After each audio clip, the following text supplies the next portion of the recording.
Yes, hello, Brakowski. My name is Gregory. I just wanted to say that before I got knowledge of you, I was constantly being berated because I would wear bow ties everywhere I went. And then all of a sudden, you came onto the scene.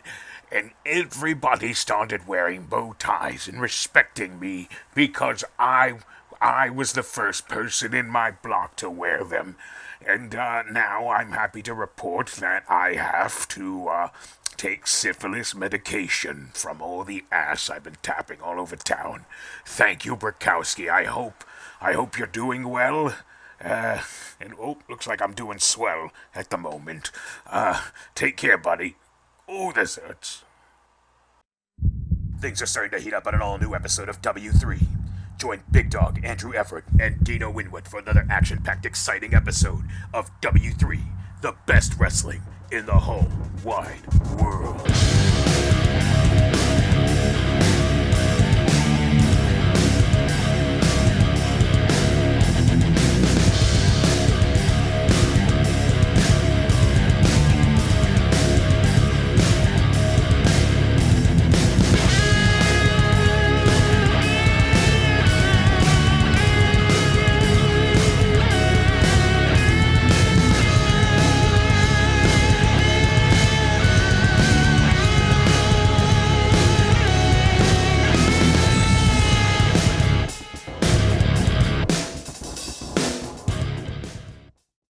Welcome back, guys.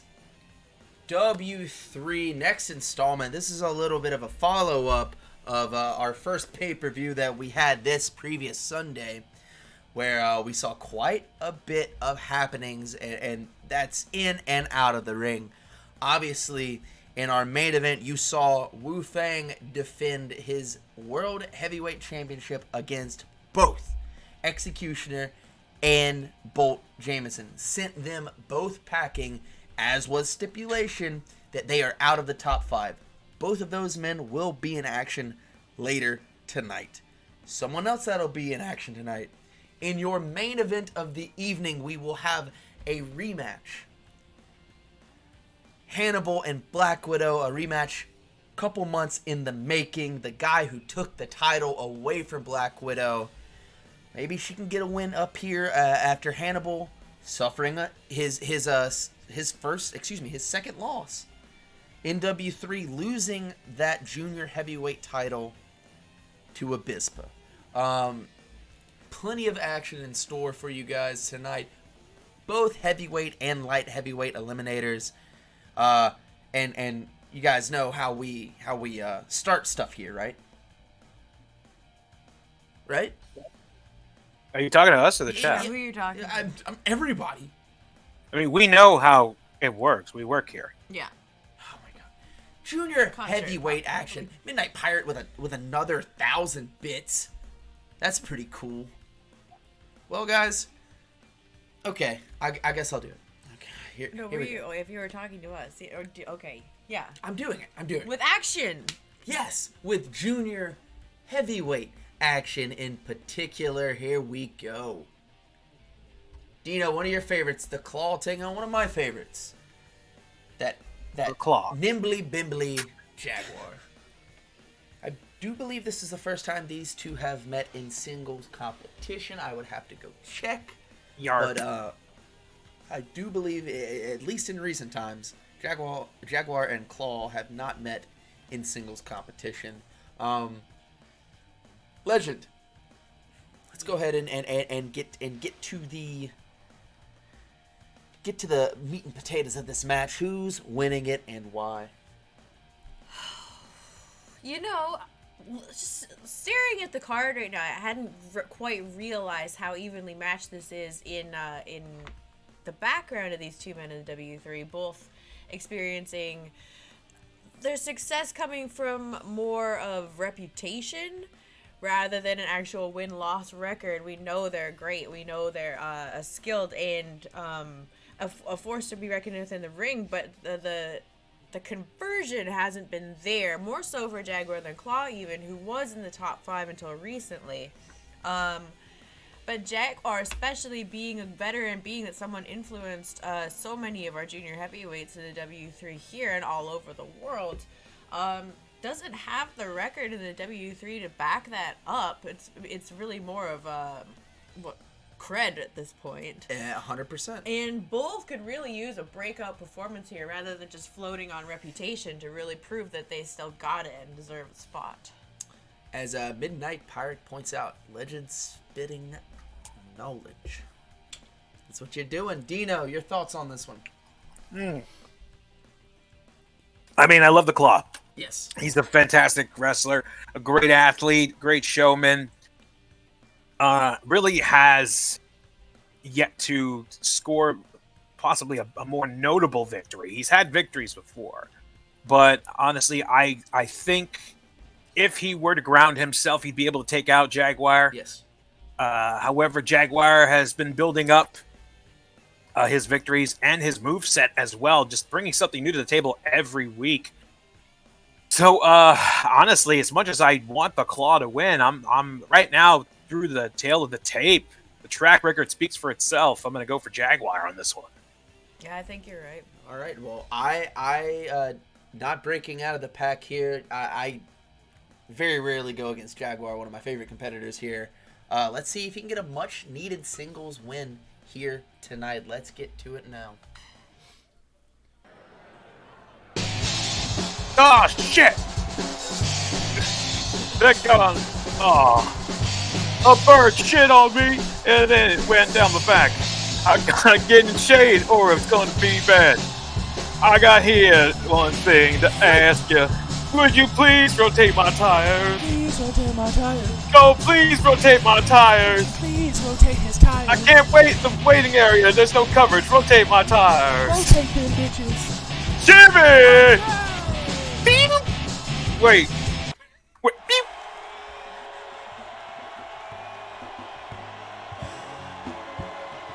United States.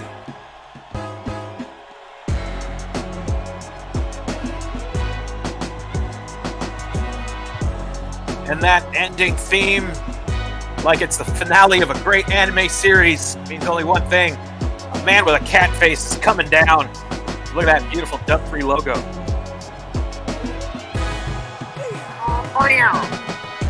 And you hear the roar of the Jaguar echoing these arena walls. Blue Shoes, your official for this first bout. Right to the eyes, the Claw. You're going to see quite a bit of that.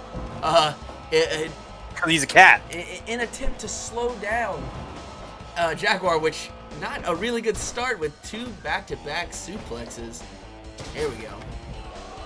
Now it's from the outside already. Oh, it's too soon to fly. You didn't even do that much damage. This is just an inconvenience at this point. Oh! Almost knocking it out of the ring, though, with that drop kick. Ah, and I spoke too soon! Or he did it on that one. Daring him to get back in the ring there. Whoop, slides under. And it's not the first time in recent weeks that we would have seen the Claw making his opponent come to him. He's really been putting forth this like apathetic attitude of recently, only doing what it takes to win. Exactly. Got him in a Boston Claw right there.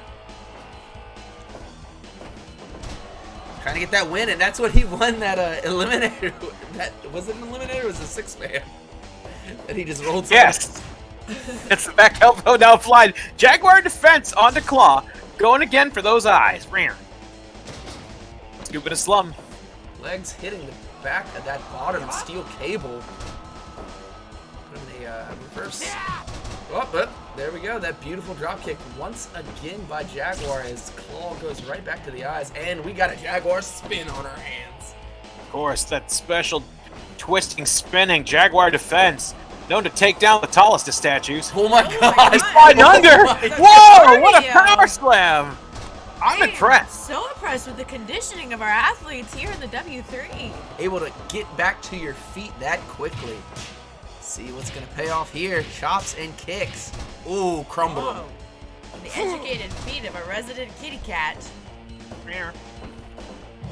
Off into the corner. 5 minutes gone. Now dropping the elbow on the back there. Hooks that foot, though, right on the face of the Claw. Whoa! Ooh, standing! What shooting star? What a tuck. That tail tuck. He is one of, I would say he's probably the pound for pound best athlete here in W3. Quick as a cat, the leaping ability of really what is a NBA player, really. Like, I'm sure he can dunk. I'd like to see that, a W3 dunk competition. Oh my God, speaking of. You just dropped bombs on him right there. Well, and that's one of the things I've been saying. These are the types of maneuvers that the Jaguar has been known for all over the world, even before coming here. And we want to see it rather than just be in the presence of the reputation of it. There it is again, that standing shooting star press. Almost getting the 3 legend. So, flex to the outside, and he's following through. Trying to ground him more, but honestly, I don't think that's going to be too much in his favor. Oh, whipping him into the wall, though. That definitely could do some damage. Oh! That front neck chancery just sending him over. Almost 9 minutes into this contest. Roll up, too close to the ropes. Got a paw on that bottom rope. Oh my God, caught a paw right on his face. Off the ropes. Whoa, he tried to go for a Frankenstein of some sort. Whoa! Dr. Clocker! Almost getting it done. Had an answer in his back pocket. Almost the right one. Sending him off. Oh, he sidestepped it. Sidestepped. Again! This time in the corner, though, but too close to those ropes. He just needs to get it one more time. I got a feeling this could be the 3. Wall run. Oh, he jumped the gun too soon. Reverses it. Is that going to bite him in the ass into the later stages of this contest? Oh! And you That's reverse see, DDT. 10 minutes into this match, and it's clear to see that Jaguar has the better conditioning of the two men. Claw is trying desperately to keep hold of him, whereas Jaguar is still running at full pace. Bouncing all about that ring, going up to the top. What does he got here? Elbow drop to the middle of the back. That had to hurt. Caught him again with that soul butt and follow-up Pele kick. Whoa! Oh! Dropping I love being proven wrong! His kitty cat head. Oh, shit! You mean to tell me this is the price? I got a coupon! It shouldn't be that high. All I did was ask for one thing. Oh, they'll never know what it is. No. Oh, no. Well, at 84%, 12 minutes, 1 second, KO by the Claw onto Jaguar.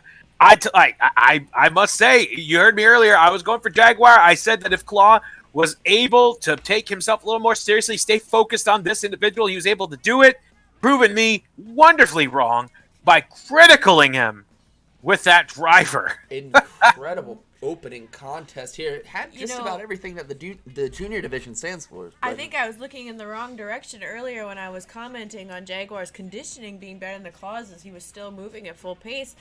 I was contradicting the statement that I made even earlier about the Claw only doing what he needed to do to win and not exerting more energy than was necessary. So maybe he was just waiting Jaguar out, waiting until he could get a hold of him and prove that, contrary to popular belief, cats don't always land on their feet.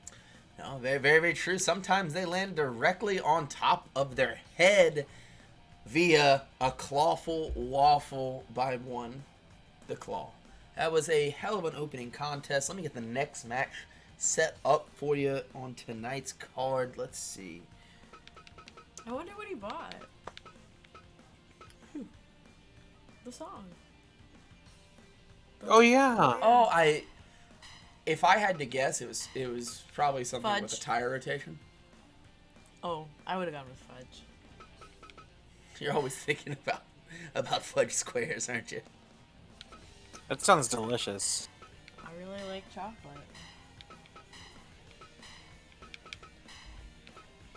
Well, chat, from high pace, high energy, just athletic competition. Now we're just going to have two big heavyweights throw down, and we mean some big heavyweights here. Frank really, really needing a win in this one. MIB has been here and there with recent matches, but it's still got to be some in the back of Frank's mind. Those 3 power bombs, one after the other, winning him a chance at the top 5 contender in one of those eliminators. That was what, 3 weeks ago now. Beautiful, just sudden violence that Maya Inca Boy brings to the table. Frank without Fuji here. I don't know what's going on with that relationship. I don't know if Frank has flown the coop. I just don't know at this point. But what I do know is he's got a lot of trouble here standing in front of him. MIB is not to be played with. Well, and MIB is coming off of really a breakout performance in that eliminator, taking out all three of his opponents with critical ejection Yeah. from the match, making it like leaving no shadow of a doubt who belonged to be the one going to challenge for that 5th spot. And then since then, I don't know if it was the pressure of being up in the spotlight of a roster spot that he has never seen before. Yes. That's very intimidating to a younger competitor coming up in the ranks. And you know, if you all of a sudden are looking at a higher up spot on the card, you get apprehensive about being able to perform at that level. I don't know if that's what affected him. I would really like to see my Inca Boy that we saw in that eliminator come back. Yes. Because this kid's got it. He just has to believe in himself. Exactly. And speaking of believing in themselves, Dr. Frank, you're touching on the fact that Master Fuji's not out here with them, and as you know, Master Fuji is a veteran. Doesn't even really No. there's something more. Master 30 years of competition, going on 31 here shortly. A boundless knowledge in this sport, but at the same time, not everyone learns the same, and not everyone will get the same thing out of every teacher. So just because Master Fuji is a great teacher, doesn't mean he's the teacher for Dr. Frank. Very, and very I'm true. starting to wonder if Dr. Frank is seeing that and kind of wants to go in a different direction. Dino, your thoughts on this one? Well, it's pretty much anyone's game on this one. Both are capable of many surprises. You talk about the deep story there between Dr. Frank trying to branch out on his own. To me, honestly, I want to see him succeed. I want to see him rise above. I want to see him take himself further than he ever could under the tutelage of somebody else. He's taking a chance. He's taking a gamble. He's investing in himself. I am really hoping the best for him, but I got to go with MIB on this one. And I'll touch on that as well. Maybe Frank, for this match in particular, he might not be here just yet.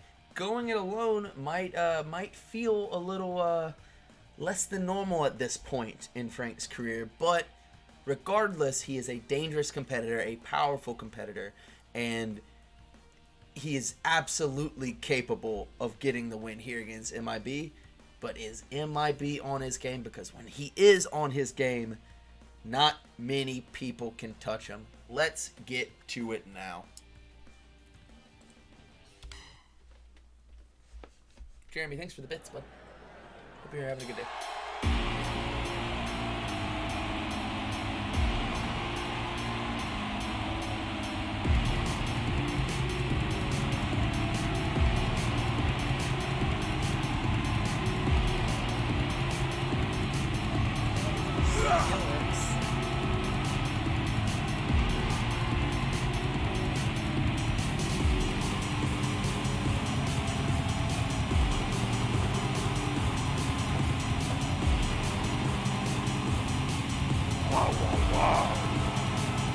It's war cry.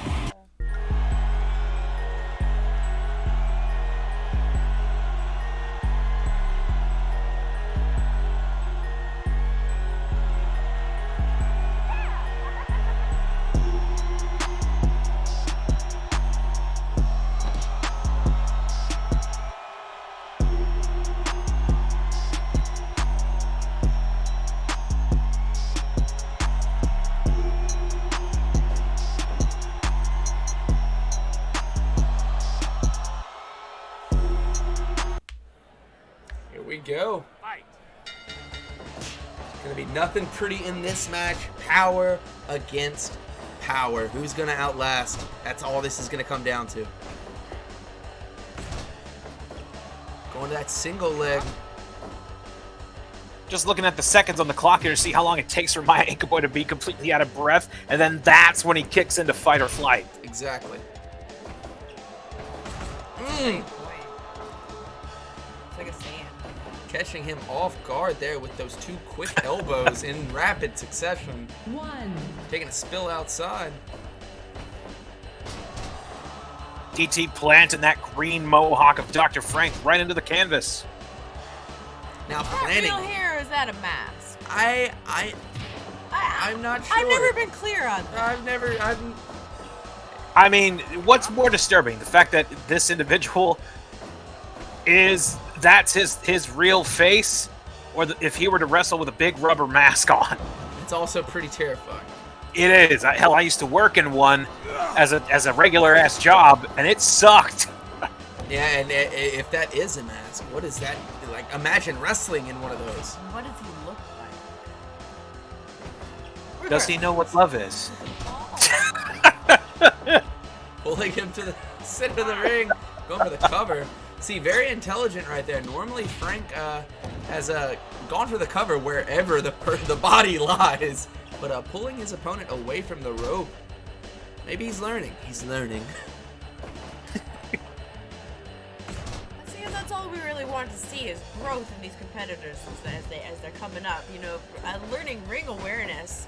It doesn't come immediately in your career. So if Frank is starting to understand where he needs to be to win, that's step one to get those wins. 5 minutes gone. Speaking of growth, off the top rope, Maya Inca boy with that elbow drop to the back.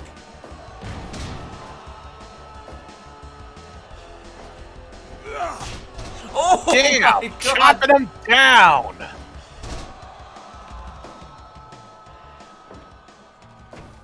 And he does sort of look out of breath. Heavy drop kick. I'm looking for the moment that you're waiting for, Dino. Yeah, me too. Oh. Big power bomb there by Dr. Frank into the Franken swing! And that will churn your insides up, Chad. It is. Hard to breathe. It's All hard that to blood breathe. It's hard to rushes move. your It's head. hard to Yeah. not puke. What does he have set up here? Going up top. Dangerous. Oh! He Frank- took a chance on that one. That's why they call it high risk. He just dumped all of his body weight down on the MIB into the Fuji's Fujiwara. armbar. Maybe a shot at his former sensei, you could say. I feel like he almost surprised himself there with how close he was to the ropes. It was almost reactory. There it is! Oh, That power bomb. Gut wrench Two. power bomb. Oh, No, 2.9. Oh shit, he usually likes to follow this up with this human centrifuge. oh my God. I really hope he doesn't throw it. Frankenswinger. Hell, I'm hoping for a nice, warm show of color from the lips as a result of a Franken swing. Ugh. Big power slam. Planning him there. In that case, I'm really glad we're not ringside today. These monsters taking turn just picking one another up and slamming them down to the mat. Violent. I still got some covering here just in case it tends to projectile. We'll be at that comedian Mulligan where he just Yeah. splashes all that stuff on the people. Yeah, Oh, yeah, yeah. the cantaloupes. Yep. What do we got here? Elbow drop Elbow. once again to the heart. The supposedly still beating heart of Dr. Frank. Ooh. Indeed, and an elbow drop like that would definitely give you a heart fart. Choke slam. Is he gonna follow it up? Into the Franken Frankenswinger. swing! Right in the middle of the ring, too. Oh, please don't throw.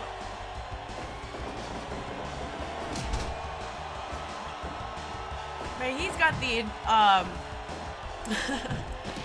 Tree the of intestinal blood? strength of a much stronger person than me, because I feel like I definitely want to blow chunks by now. Hey, if you're gonna spew into this. Choke slam of his own, and he's slapping his big old titties. Off in, elbow drop.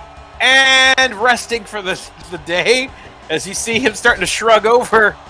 Oh, he's getting pumped up, though. Going up to the top once more. Again! Gonna tear a hole in his jacket with them high-risk elbow drops.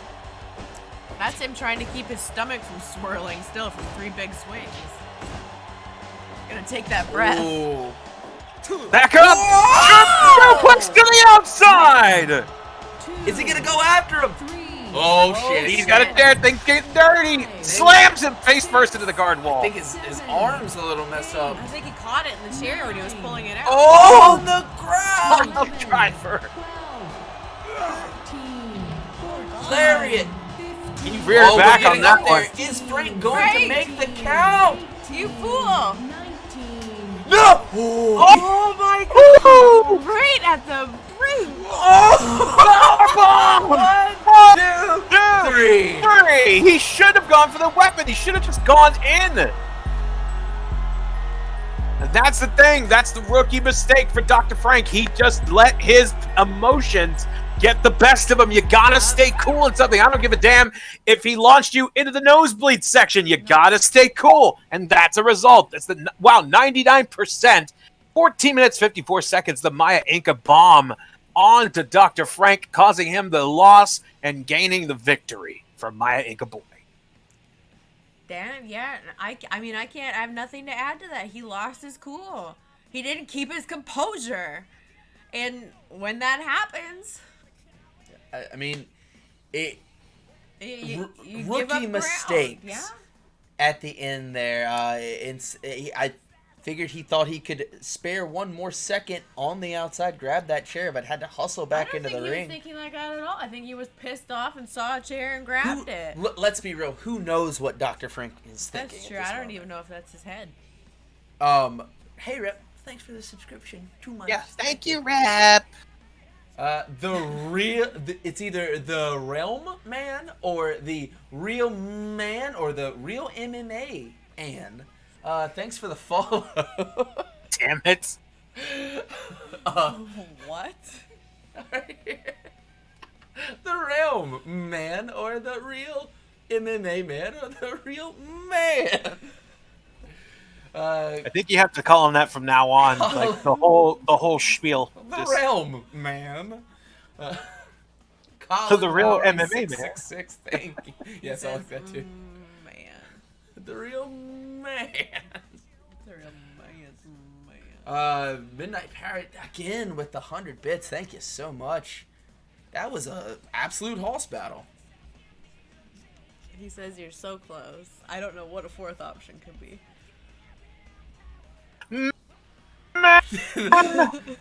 Ethereal. It's like man. yeah, or long man. Man. Schma. Oh shit. Whoa. Oh, we just Whoa. earned yourself a subscription. Thank you for the subscription. Oh, we should spend 5 minutes making fun of everyone's name. Right? You know what? That's a real man with that subscription right there. He's a man. Such a man. Such a man. Hype He's train a level re- 69% nice. Although we'd like to see a little bit higher than that. But 69. Nice. Oh my Wow. God. Nice. Nice. Let me pull up the next match here.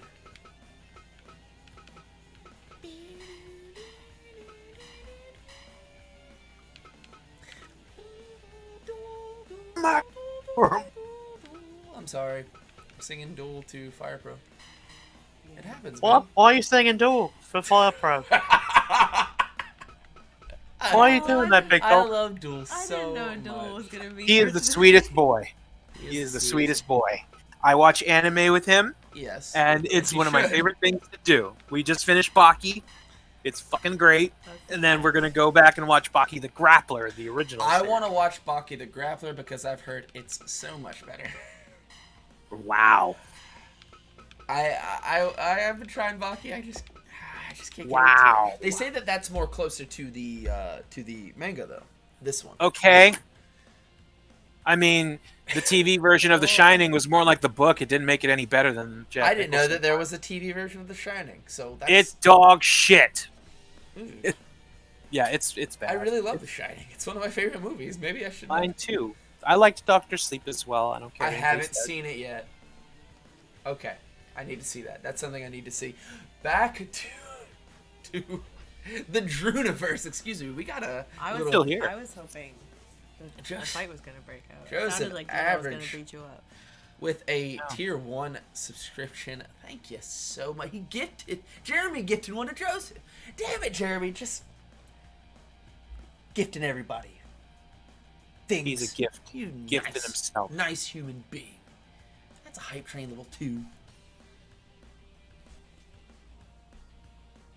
What was I? Oh, no, nothing? Nope. Oh, wait, no, no. Uh-oh. Oh, boy. Oh no. He is a real The real man. man with 2 Man. tier 1 gifted subs. Oh! The Alpha Aiden and Jackie Daytona. I love that name, Jackie. Jackie Oh Daytona. yes, you've got to love Jackie Daytona. Oh, that is a sweet. Thank you for the gifted subs. God, you come in here, you follow, then you start subscribing, and then you give gift away subscriptions, and we make fun of your name. I mean, what more is there to it? God, His real last name is Decession. oh my God, we have a goddamn hype train going right now. Oh man. Oh, Everyone's going. Hype wild. train. that's a hype train. Hype train. MSK gifted a sub to JBI. Hello. Hey! Thank you very much. Goddamn, Midnight Pirate with another 100 bits. What the fuck is going He's on? so happy It's tonight almost- because he doesn't like one of our most popular competitors. He's not a big... It's true. What is that? What is Let's He's a Play very happy DW guy. has gifted subs. Salient Spectre. Everyone just wants their names mispronounced tonight. Rebe. Bye. My God. Silantre Spectre. Celia. Wow, good accent. Bravo. My God. Is it that hype here in the W3? Is the Druniverse rocking right now? Thank you guys. Holy shit. Well, if it is, please come knocking because we had a pretty fun little show here. We do. When do. everyone's have shows. professional. God damn it. The real man is gifted this 1-tier sub to Andy E Plays Community. They've gifted a total of 3 in the channel. Oh, this is gonna be a fun one to read. It's got gifted to Suburban. Yeah, there we go. Suburban Legend. Oh, son I of a bitch. have dyslexia and I don't know how I just fucking yapped it. You cracked the code. God, Jeremy, 500 bits. God damn it. Well, thank you guys so much. This is much needed. We don't have actual wrestling. We have this right now. Thank you guys so much. We just super hype. It almost heals the pain in my heart that has been like had a giant hole in it since Sunday, really. Yes. Well, this next match might put another hole in your heart. I know that you have relations with the Chee family. Whoa, excuse me. Look, What is your deal? What the hell was that? What the hell? you know them. What are you implying? Oh, you think don't I know meant like that. relations like that? No, that's not what I mean. Let's Play TEW. Thank you for gifting a sub to Colin Lowry 666. No, that's not what that's. No, not like that. I mean, unless you have that, I can't judge on that. That's it is. Apologize So to inappropriate. All right. Your next match is, if you could guess it, we're going to finally see Ming and his brother Kim tagging here tonight against the Turk and Deyv Kirilenko. Recently coined by one Dino, and they seem to like it. Turknical Deyviculties. They liked it so much, we've got brand new merchandise for them We at the do. merch tables today. I know. Very simple, very basic. Neither of these guys are real flashy guys. No, these guys go into the ring and get it done. That's what they do. So those of you who don't want the big print designs, the crazy stuff on the t-shirt, you're not into crazy colors, you're not into patterns. Plain white t-shirt. Turknical Deyviculties. Yeah, very true. Very true. Just simple. Another, what you could say, simple tag team is this new brother tag team of Ming and Chee. Guys grew up together. Chee, the 3-year elder of the duo here. Chee had a running dilemma, we'll call it, family dilemma with Ming Chee, his younger brother, and cousin Chee got into it as well. Chee. Well, that's just what you're seeing here in the W3, Big Dog. You have to understand, this split their whole family dynasty to a core. Yeah, it's there's more, and believe me, there's more Chees in professional wrestling. These are the ones that we have under contract. It's a vast family, but they normally stay pretty close knit. Chee breaking out of that family. And really selfish reasonings. Ming Chee did not follow, was challenged by his older brother to a best 2 out of Chee match stipulations. And this, what happened was Chee won 2 straight over his younger brother. Chee then got his LCL ripped out by one Major Tom. And from what I'm understanding, Ming Chee repatched things with his brother. All right, this is where my part of the story comes in here. All right, so after that match, we didn't see Ming Chee for quite some time. And yes, Chee had a match with Major Tom. Major Tom on this reckless spree. I know he's popular, everybody. I know everybody loves Major Tom. I love Major Tom. But his style is reckless, and that's showing when he's been injuring competitor after competitor in the W3. We can't be enforcing that kind of behavior. Chee got his, we don't even know the extent of the knee injury because he never talked to the doctors. I've heard it was a strained LCL. I mean, that's the rumor. Yes. I'm not a medical professional, neither are you. But immediately after that, Pacheka goes to settle the score for his running mates and gets his knee ripped apart. No, absolutely not. Ken tries to step in as well, taps out before losing his knee. There's a lot of heat right now between Pacheka, Ken, and Major Tom. And Major Tom just this past Sunday had a barbed wire death match. Yes. And still Pacheka couldn't get the job done. You know they're going to be out. That's still going that way. We're talking about the brothers. We're talking about the Chee boys here. We still hadn't seen Kim or Ming, any sign of them, until last night. Or not last night, this weekend. This Sunday. The pay-per-view on Sunday. It feels like last night, honestly. It really does. It helps when you sleep in between to break up the days, and I haven't done that. No. So it just feels like one long day. They showed up together. Ming Chee, now dressed like Chee, no sign of family feud whatsoever to take on Cousin K. Cousin K did pull the win out over Kim, but we haven't seen him since, and he looked mad. He looked very, very angry as soon as Ming Chee came through the dead. I don't know what's going on. If you have to look at anything positive from this, it's that two brothers seemingly have made up. Sure. But I've been a family friend for years, not what you were suggesting. But they won't talk to me. I don't like that. Maybe losing the friendship of a cousin. Thank you, Jolly Hodling, for the $20 donation. And he says, "Happy Canada Day." Thank you so much. Happy Canada Day. Absolutely. Those are your people. Yes, me and Grizzly. Yes, you and Grizzly. That's very, very true. I don't know how this team is going to operate. Nor you would say that they have the best cooperation of any tag team in W3, but we have not seen them in tag action. We don't know. Kirilenko and Turk, I'll say this, are taking good losses. Really, really making a name for themselves, taking every tag team to the absolute limit. Just cannot get it done when it comes down to it. Dino, who's winning this one? Even if you can have an idea of this, there's so much going on here. I mean, the Chees are definitely hard hitters. Turknical Deyviculties are known for their string of technical, but they can build a chain a mile long with the types of moves that they have branded into their brains. However, the second that the Chees get the opportunity, they're going to hit with the hardest blow that they can offer.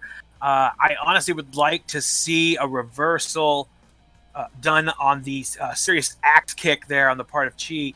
But honestly, I'm going to root for Turknical Deyviculties because they've grown on me.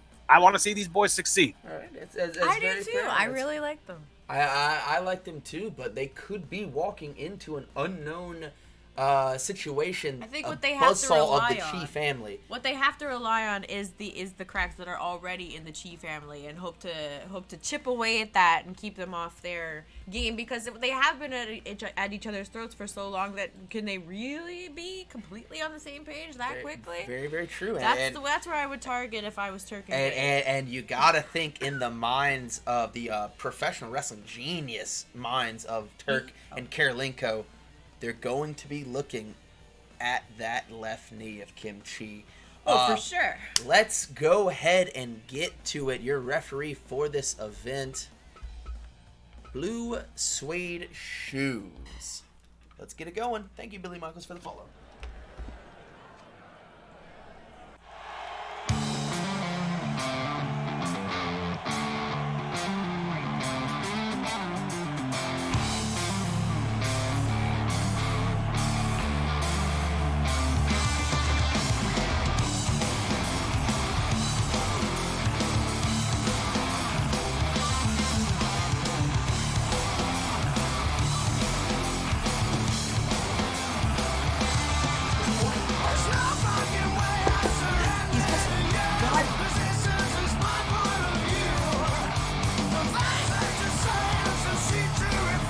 Just can't seem to find good wrist tape. I just can't. I'm fine with it. This music slaps. Yeah, this music is incredible. This is by Noise Atrium. I knew I recognized that voice.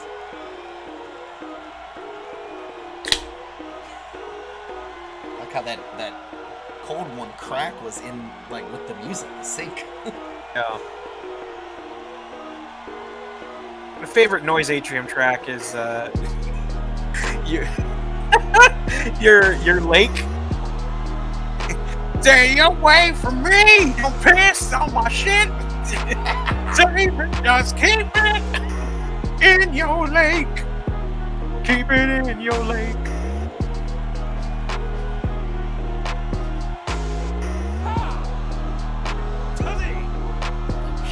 Dynasty coming out here as a tag team looking to make impressions.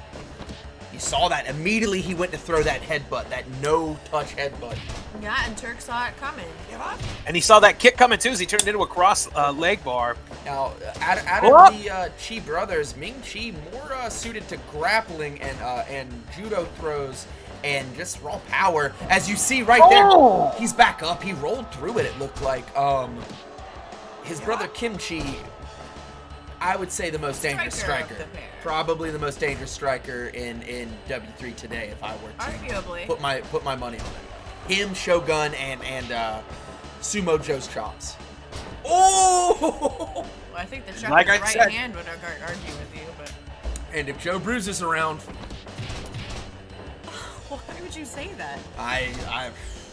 Why would you say that? I am terrified of Joe Bruce. You're terrified. Look at this! Oh! What did I tell you? Those kicks. The second they get the opportunity to swing it away, they definitely do. His knee can't be feeling too bad because he is throwing both legs with no problem. Oh man, a version of that cloverleaf there. Kirilenko likes to use one. He calls it the Samara backbreaker, but a little bit high angle on that cloverleaf. Beautiful head throw there. Oh god. Now the strike off coming, those kicks. Those a little high up. Oh! Nice scrape off of the boot there. Kirilenko now getting caught in. Wow! That is deep. And usually you see Kirilenko doing that kind of thing. Exactly.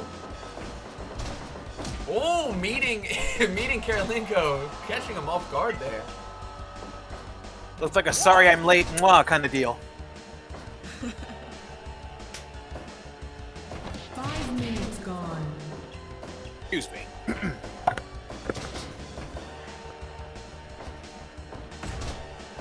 Stomping on the back of the leg, now right in the center of the ring with that Sitting camel right clutch. down the lower back of the Turk. You're God, I didn't want to talk during that. As I was going to say, sitting right down in the lower back of the Turk, and that'll cause you to seize up. What do we got here? Whoa! He's gonna follow it up with a stomp. Lifting. Ooh.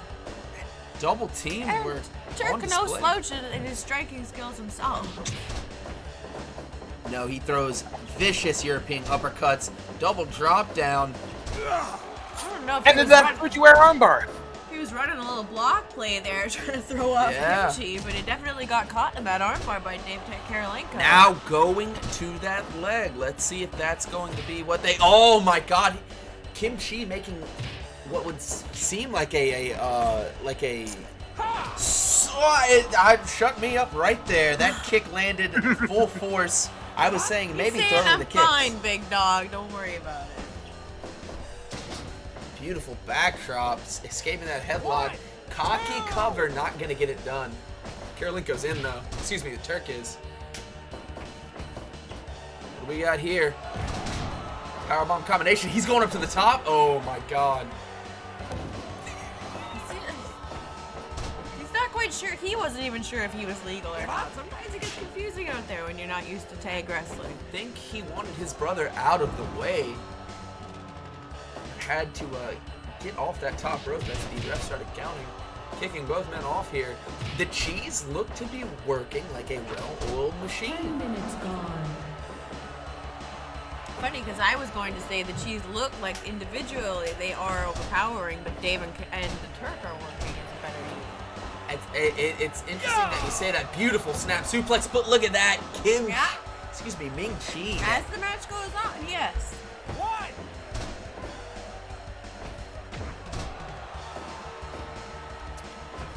Now working over, going for the forearm shot to the back of the head of Chee. Snap suplex there to put you through the ring if the right positioning. And now standing. Oh, brain cluster! Sweet chocolate. Oh my God. Rolling through, hanging on. Whoa, like a pop up on that one. Beautiful combination, ending with that fisherman. He had to get out though. Lifts up. He's going to the outside. Kirilenko to the outside.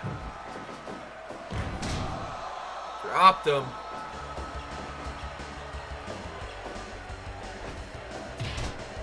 Making the tag out he needs to. He had a nice little fall on the outside there. See if they can string together some teamwork here. Opting to back off. What do we have here? And whip him off into the corner. Launching. Oh! Into the palm strike. Goes in. Oh, see, okay. Shoulder tackle. Oh, and he's in the bad part of town. Oh, he gets knocked into the front row. Oh. I believe you could call that a Turknical difficulty. Technical difficulties right there. Beautiful calf kick in the corner there. Nowhere to go. Now the strike's coming in. Kirilenko's not backing down. Powers up. Lariat. But Chee's back up. Shooting. He grabs the hair. Pulling him frontal lobe to frontal lobe. Able Belly to belly shoot overhead. the big guy over. He's not He's a dead center of the small dub. individual. It's hard to get Ming Chee off of the ground. He's only about 5'8", 5'9", but he weighs upwards of 260 pounds. Oh shit. Those kicks, there. look at Turk. them. Turk standing his ground. Not for long though. I don't think he would have lasted any longer than more than one more. There's that grounded pound now. Kirilenko kicking him off. Whips off into the ropes. All four participants are Samara in. backbreaker, there it is. Exactly. That extended Broken clover leaf. down. Oh, That's disgusting. It's beautiful. Back suplex, that rolling Chee off the neck. Grabbing the beard on that one. I saw the placement, Turk.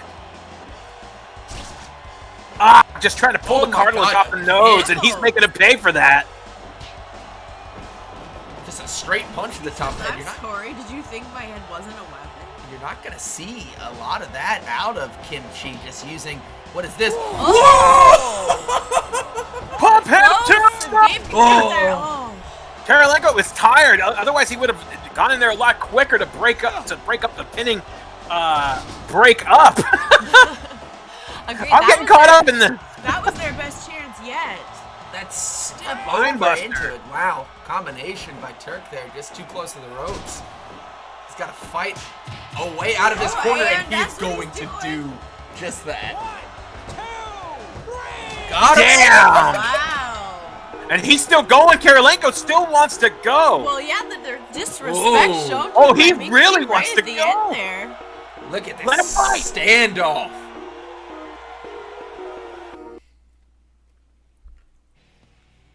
%, right there. 18 minutes, 48 seconds. Those rapid auto kicks. Like I said, it's like a jungle trap. You set a log up, you hit the tripwire, boom, it snaps down into you, like in Hunter. Oh, Yeah, Hunter. Yeah. That's what I meant to say, Hunter. But yes, it got the victory there. The Chee's definitely working well together. Turknical Deyviculties definitely having their own as well. But I mean, honestly, if I kind of wish this was a 2 out of 3 falls. I wanted to see these two teams go at Me it too, even longer. and it looks it like wouldn't it's be the- not done. It wouldn't be the first 2 out of Chee Falls series we've seen in this company, and I will say there are 2 very different types of bonds that you can find.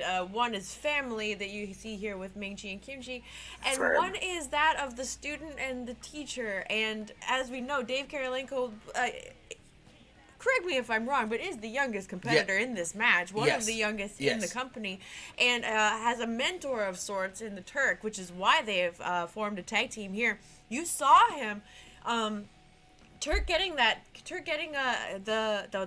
pinfall on him. And Ming Chee coming and disrespecting Kirilenko as he was coming in to try and break up the pin and looking as if they were going to double team the Turk. Deyv Kirilenko took exception to that, standing over his mentor, protecting him, whether it meant getting him beat down by 2 or 1 or not. But that is a strong bond, and I'm excited to see where they go. And yeah, I would definitely like to see more of this. You saw Ming Chee give a bow of respect. Kim Chee got up Give a bow of respect to Kim. With his back to Kirilenko. That's what I noticed. Mm-hmm. And Kirilenko did not want to stop fighting, especially with a show of disrespect like that.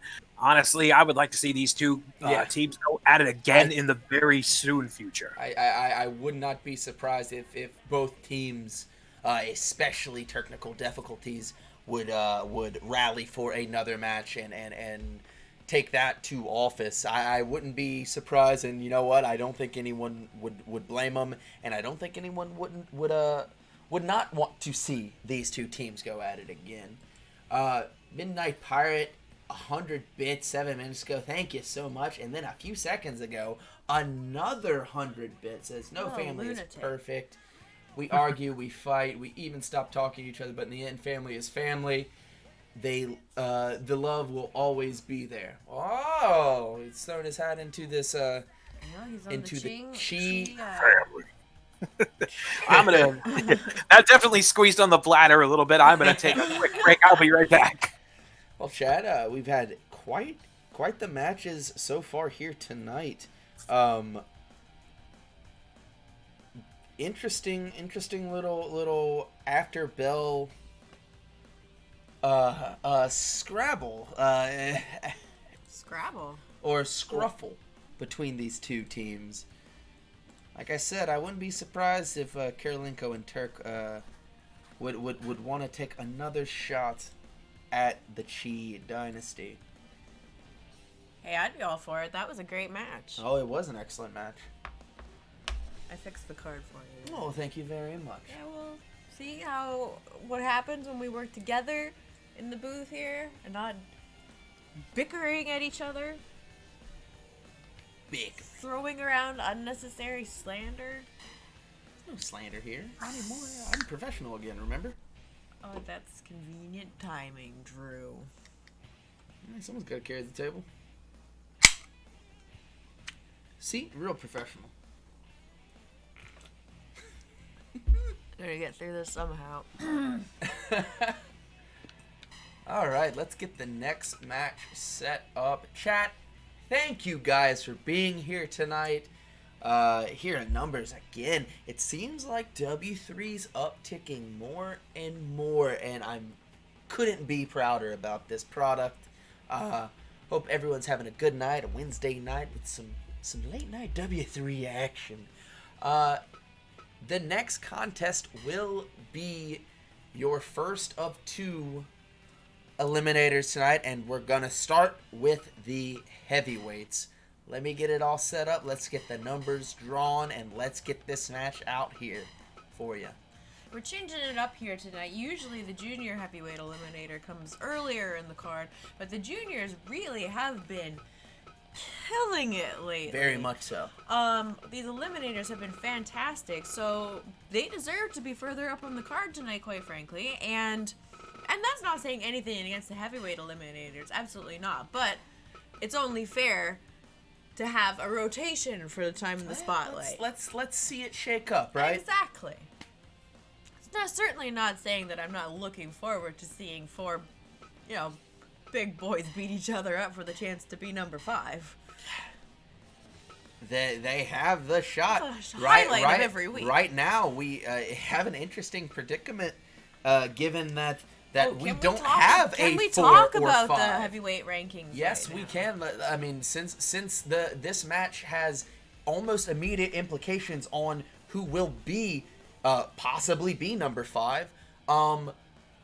Tonight we will obviously see the winner of tonight's heavyweight eliminator go on to face the 5th ranked heavyweight. And right now we sort of know what's going on. We will have 2 competitors fighting for the 4th and 5th spot later tonight. We just don't know what that all entails at the moment. Let me get back to setting this up for you. Yeah, I mean, let's dive a little bit deeper into it here. The heavyweight division has been uprooted. Very much so. It's completely thrown around, and because of the results of the pay-per-view on Sunday, nobody really knows where anyone's rankings stand. Everyone's spots moved, and that all came as a result of the World Heavyweight title match. Yep. That saw Wu Fang defending against Bolt Jamison and Executioner. Now, Bolt Jamison and Executioner had been trading wins back and forth. Wu Fang says, I'm done with it. You guys could be trading the number 1 contendership back and forth for eternity unless I step in and do something and make sure I get some new competition around here. He beat them both. As only our champion can, with the confidence in himself that I don't think I've ever seen in anyone else in my entire life. Wu Fang went out and challenged and said, I will take on both Bolt Jamison and Executioner, putting my title on the line in a triple threat match in the main event at the inaugural W3 pay-per-view. And like the madman that he is, he damn well went out and won and knocked Bolt Jamison and Executioner right out of the top 5. Was part of the stipulation. If they won, if one of them could clinch it, then they proved that they belonged there. If neither of them could take that title off Wu Fang, they were out of the top 5, out of contention, back to the back of the line, and that's exactly what happened. So that left the number 1 and 2 spots wide open. We had 3, 4, and 5 in Major Tom, Sumo Joe, and Shogun. Yes, they have moved up. All moved up spots. With Major Tom is the number 1 contender. Major Tom stands right now as the number 1 contender. And right behind him, that Mongolian mountain, the Mongolian usurper, Sumo Joe, followed by Shogun. That's not someone that I would want that close on my tail, quite frankly. No. And another thing you have to think, look at Shogun's rise. Shogun, I will talk about it time and time again. He was one of the most scouted and highly anticipated heavyweights coming into W3 when W3 was thought of, when it was just a thought in the mind of the office here. Shogun was one of the first guys. Got knocked out immediately of the tournament. Up and down, and now he finds himself third in heavyweight contingency to a man that he knows better than anyone in professional wrestling. He knows Wu Fang. He has beaten Wu Fang for championships outside of this company. Shogun and Wu Fang, if there's someone that knows how to beat Wu Fang, it is Shogun. Well, that is a very good point. But I guess the only thing I could argue that with is everywhere else in the world is everywhere else in the world, big dog, and the W3 is the W3. And from what right. we have seen here in this environment, in this universe, in this True universe? level of competition, Wu Fang ain't nothing to fuck with. You're 100% right. We have the heavyweights lined up in the back. Let's figure out who it's going to be. Oh, it's okay.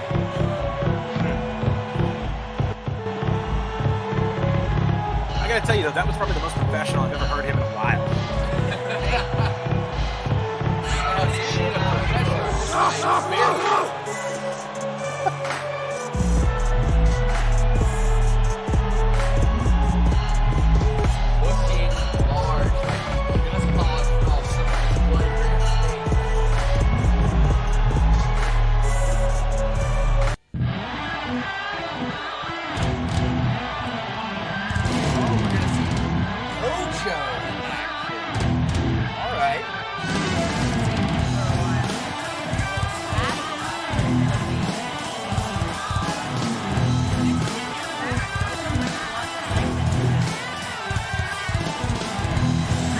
Whether it be losing streak or just taking some time off, you gotta collect yourself, you gotta just stop adapting the group.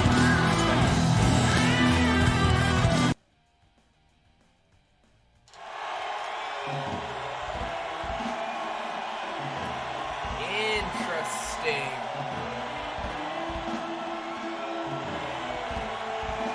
Getting another shot at that top 5 spot. You gotta wonder what his mental state is in. We just saw Dr. Frank trying to break out on his own. Maybe it's Master Fuji has you can't train every student. Not every student matches up with a teacher as well. Our last competitor.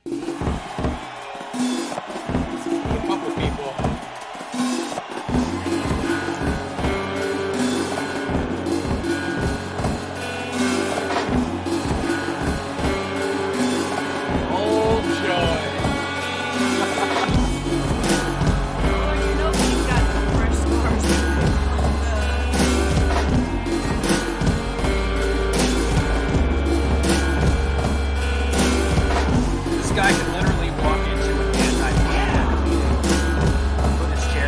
Light up a cigarette and ask everybody, so what are you talking about?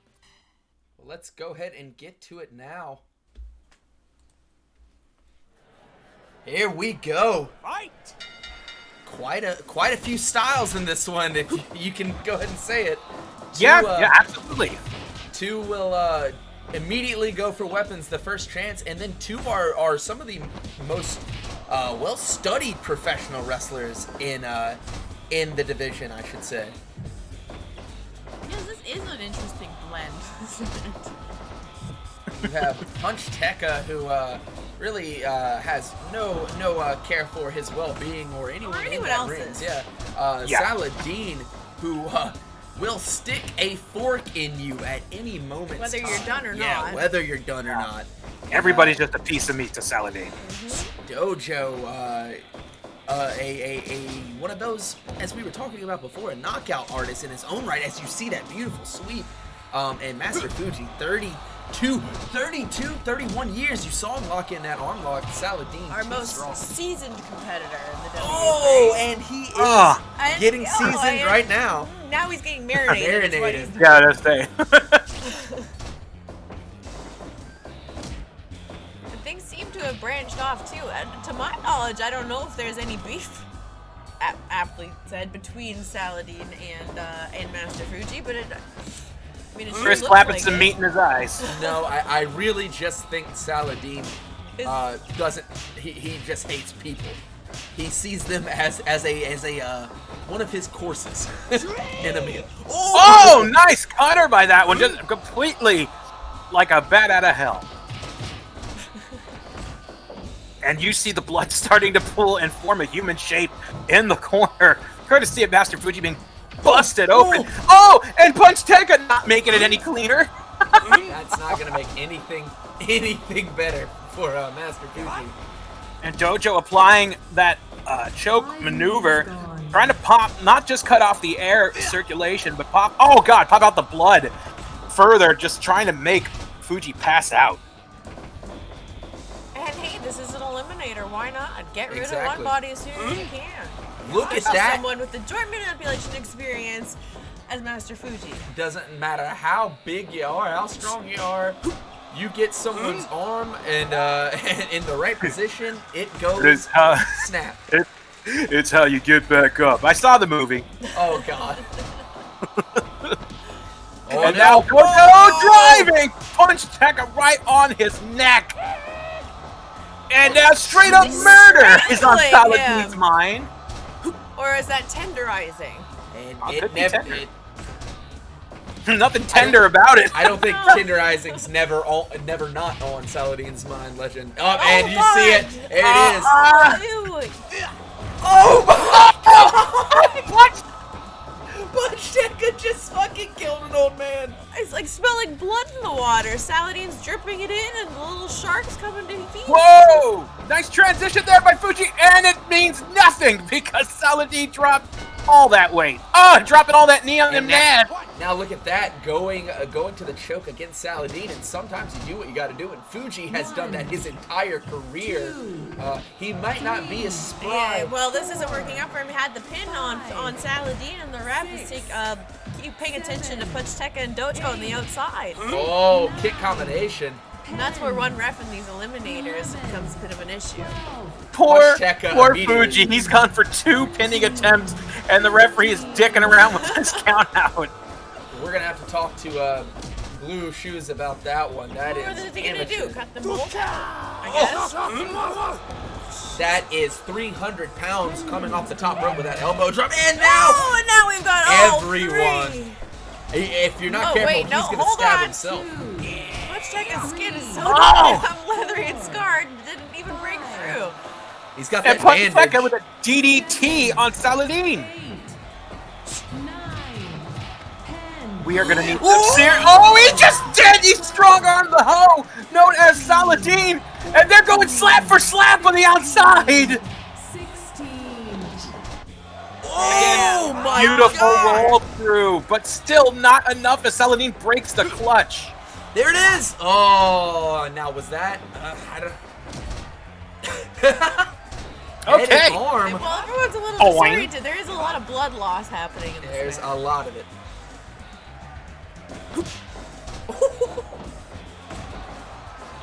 What we got here? Oh! He just dropped him in midair. Like, he just said, fuck this, I'm out. Look at that! Look at the. He's taking it to Saladin, pinning him to the ground, and just trying to get that submission.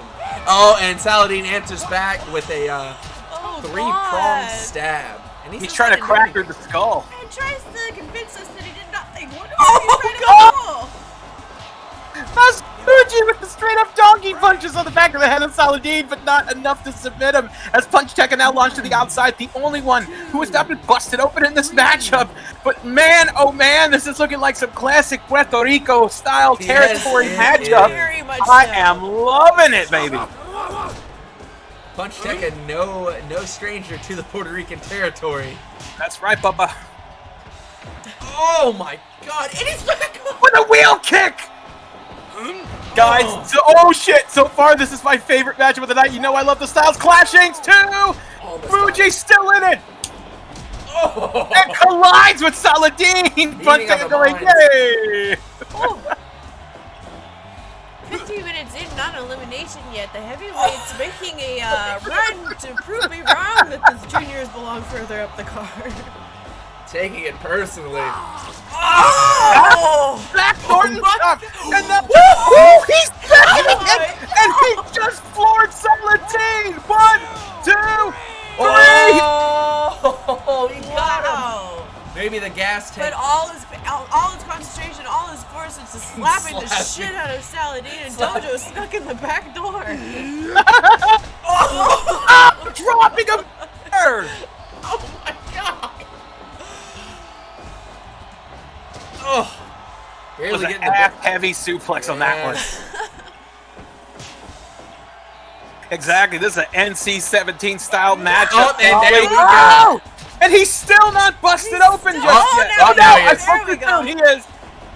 I was gonna say this is directed by Abel Ferreira. This is getting Tinto brass at this point. Double sandwich clothesline. Saladin has seen better days. He's feeling it.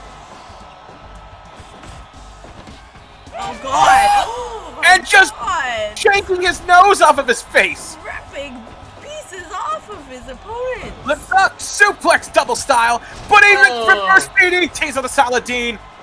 Straight punch to the face there by Punch Tekka, living up to the name. Shots. Oh! I'm gonna make sure I look at those pieces and stay close Punch next time. Tekka. That headbutt. Oh, he wanted to go for Saladin, but Saladin saw it coming a mile away. I feel like the blood in his eyes is making him see maybe distance a little bit off. Yeah. He is confused about where he Not is. know where he is. What is happening? Throw thrust. Who are these people? Right in the middle of the ring. Who's Lou? And now thinking about DDT dead center, the dub covered in blood. As you heard our announcer, 20 minutes passed. We've only seen one elimination. Does she always work for us? So, Kyle Driver. I don't remember I loved ever you in The hearing Wizard of her. Oz. And these thrust kicks are definitely just being pulled out the pockets like ribbon candy when Grandpa visits by Saladin. I'm loving this, folks. Honestly, this is probably one of the bloodiest matches I've ever seen in Dub 3 history.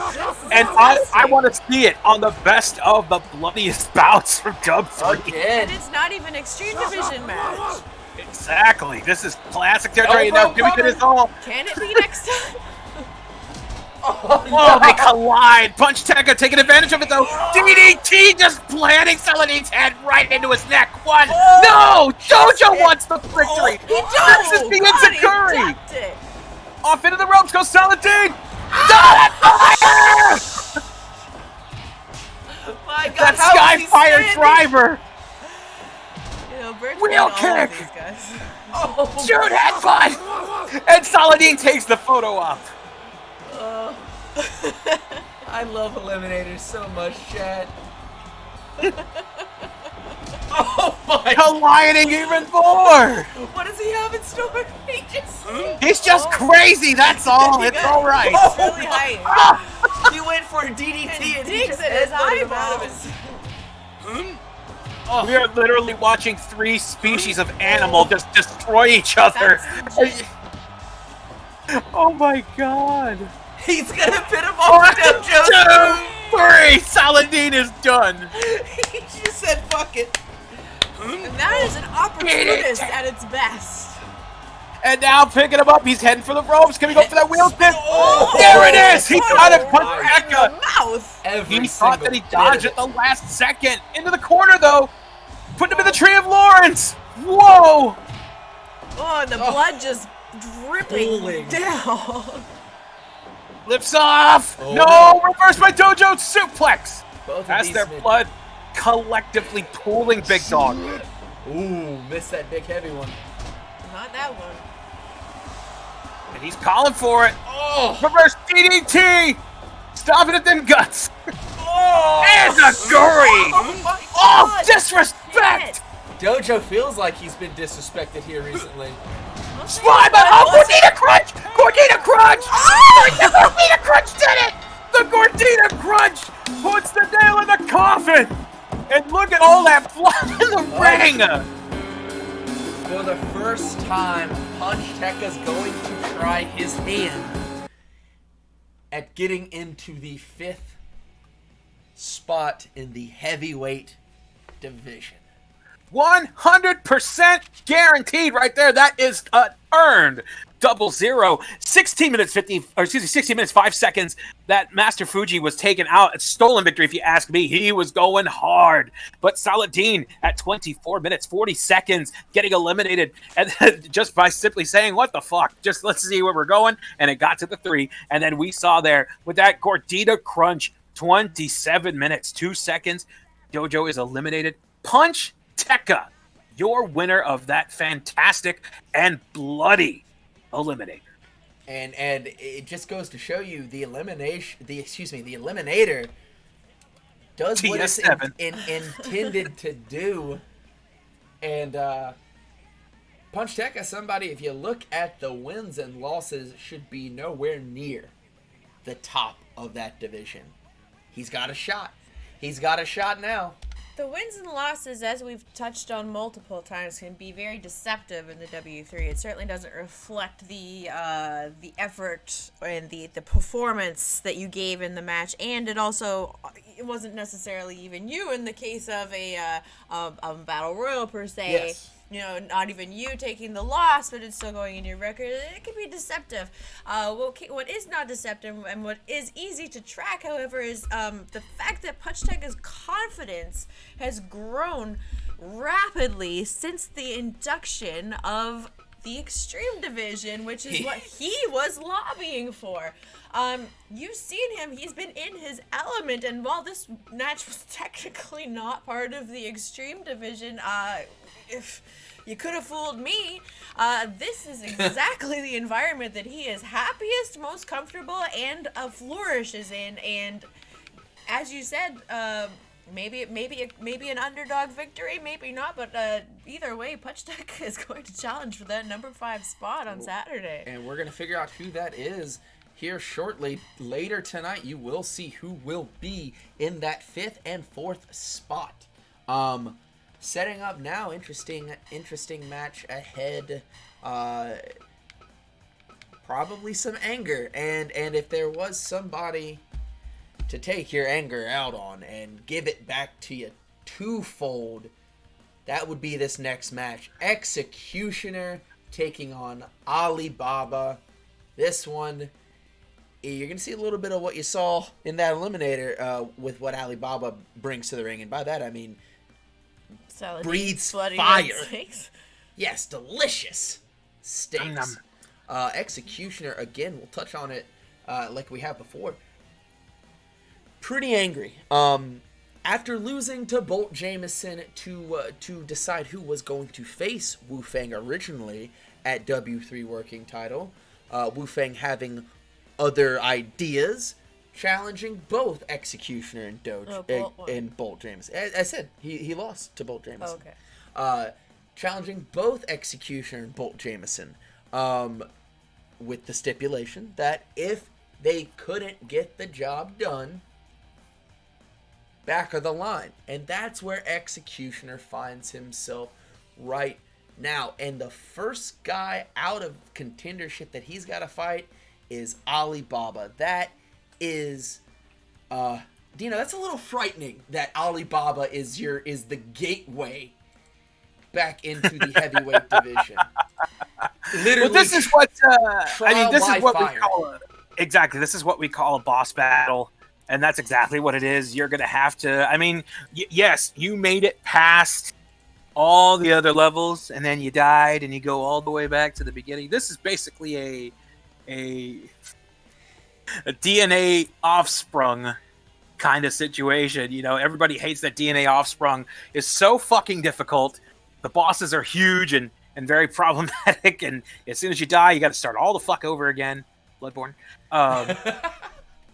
And I mean, this is a bit of an obstacle. I mean, we know what Executioner is capable of, and Alibaba is full of surprises. So, I mean, this is like something out of a movie. This is something out of a Connor. Do you remember the movie Connor with Hansel von Schwarzenmann? Yes. Hansel yes, von Schwarzenmann's Connor. where he was constantly fighting those gigantic monsters to get back to his kingdom. And that's exactly what this is. That's coming up next week on Films for People Who Enjoy Films. Nice. Connor. I'm going to go ahead and touch on this one before I take a step away really quickly. Okay. Alibaba has a lot to gain here, possibly beating a former number one contender and really someone who steamrolled W3, especially in the heavyweight division, faster than anyone that we've seen since Wu Fang.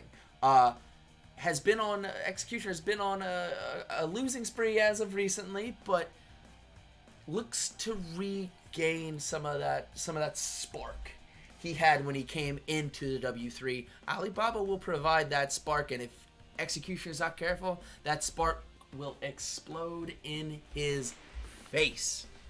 Legend, you got any thoughts on this one? Yeah, for good reason, obviously. Both of you are concentrating on the fact that Alibaba is a dangerous face to encounter on your way back through the heavyweight division, trying to work your way back up.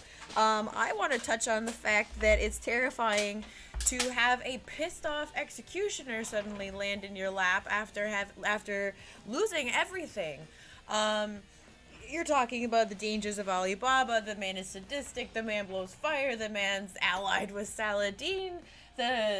He's dangerous. Yes, all of these things are true.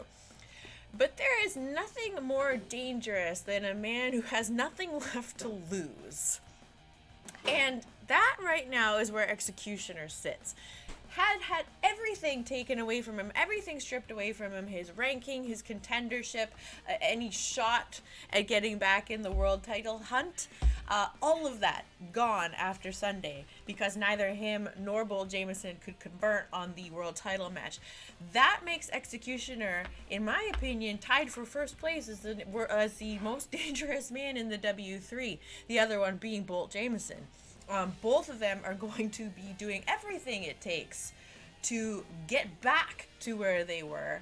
And if that means running over like a steamroller through the heavyweight division again, I think they would not have a problem doing that. So yes, Alibaba dangerous, but if I'm him, do I want to be in the way of a pissed off Executioner? Not particularly. Well, this is the next contest, chat. I'm ready for it. Dino, Legend, you guys ready to go? Yep. Let's get to it. Alibaba Did you lock versus the booth door Executioner. when you got up? Yes. I'm going to go double check that. Just make sure.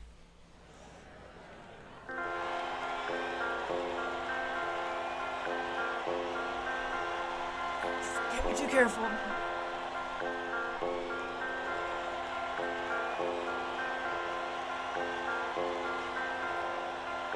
There's a lot of angry lads backstage. For better. It's for the best.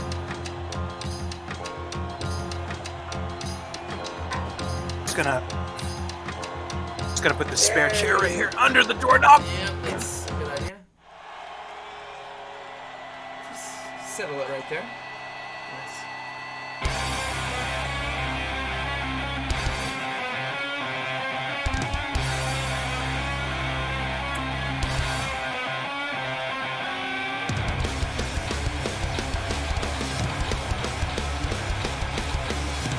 Can't help but feel he's pressing a little harder when cleaning his neck like that.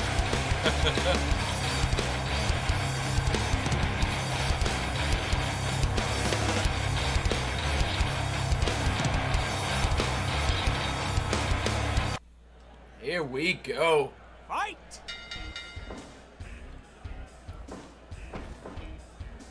Picking up the Executioner.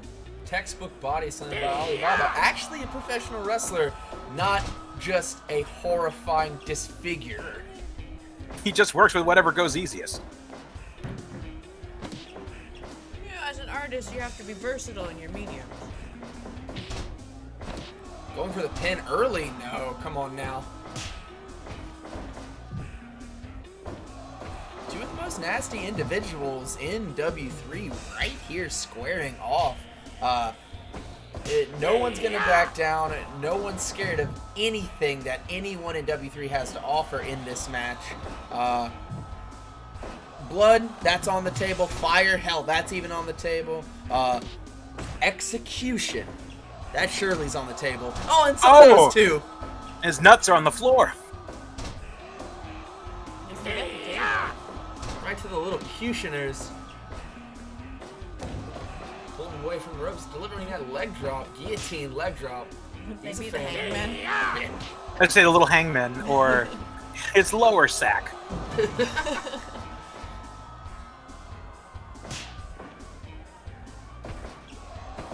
Oh, you know Executioner is wanting to launch him over the ropes.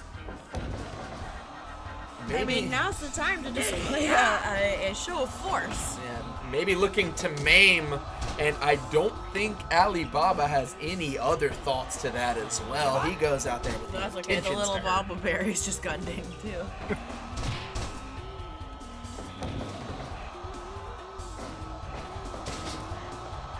Headlock takeover into that front face lock. I should say that side headlock. Suplex. 5 minutes. Oh, on. Dino Buster! Wow. The ring! 1, 2 count only. An Executioner is not used to being thrown around like that. No, He's no, a no. big boy. He's a stout lad. Goes without 6'2", 6'3", 270 pounds, and that cross chop barely catching Alibaba, who's going to the well again. Just Way too close too to the close. ropes. I feel like that one was more for hurting him rather than keeping him down. If you're gonna, you know you're too close to the ropes, but then again, as we've said many times, that is the hardest part of the ring. Second hardest part. Oh, it's like it's what, an inch separated from the. And here we go. Things are going to get nasty. 4, Whoa, he moved! Oh, he sidestepped it. He sidestepped it. 7, 8, And 9. seeing it now happen in front of us and the sidestep, it makes me wonder. I have to bring into question, we saw Executioner versus Bad Blood, and whatever he did to that mask of his, if he has some sort of weave or some sort of like breathalyzer inside, Bad Blood's mist did nothing. And I'm wondering if whatever it is, whatever agent he has coating that hood, is it fire repellent as well? We're going to maybe find out tonight. We've already seen him. Oh, he rolled out of it. Twice! Oh, there it is, the Kirilenko necktie.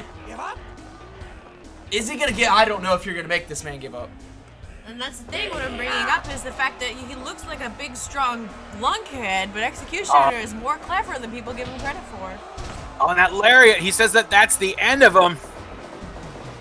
On the ropes. Oh, Big shoulder tackle. breathing heavy. That dragoon-like choke that he had, that he likes to call the Kirilenko necktie. The Turkish Nightmare showing out tonight against former #1 contender. An Executioner definitely not shying away. I mean, he knows what he's up against, but honestly, I mean, going to it so often, I think we're seeing a change in him. Oh my God! Again. Oh, Oh, nice! God! It's time. He's gonna happening? 1, 2. Damn it! God damn it. Here we go! Oh! Oh, damn, he Out. kicked out. And he rung his bell in a different way this time. I mean, could it? Oh, flooring him. Oh! He threw Oh my No! God! 2.9. Side slam. Off the ropes he goes. Oh, right to the ribs. What a hell of a kick that was, too. Oh my God, he's got a necktie of his own right in the center of the ring. They're going to have to get a brand new set of pants, possibly shorts, to fit these fucking grapefruits they're going to have at the end of this matchup. To the outside. Yeah, and fit those and the ice pack they're gonna need to have down there. Oh, he gets Oh. the back of the knee. 4, He kicked his leg out of his leg. And he's not He taking doesn't kindly. Oh! 8, 9, 10, 11. That side headlock. He keeps going to the weapons. 14. He's gonna wait for him just to come in range. Up. Not like this. 2, 3. Body slammer for the win. Sometimes all you need to do is catch someone just right. Alibaba, look, he must have hurt him. He must have got caught. And he's still holding down like a dickhead. He's drinking in this moment. He knows that he got the best of the executioner, the mind games that he played, the ball games that he played, as he constantly went to those tactics and made him lose his cool, and thus catching him at the right moment to slam him down, possibly down the back of his head for the 1, 2, 3. I mean, it could be if fire isn't penetrating the front of the hood. Let's see if the drop in the back of the head can get through the back. Yeah, right. Interesting happenings. Execution, one of the toughest competitors here in W3. He must have got rocked, and you would call this an upset.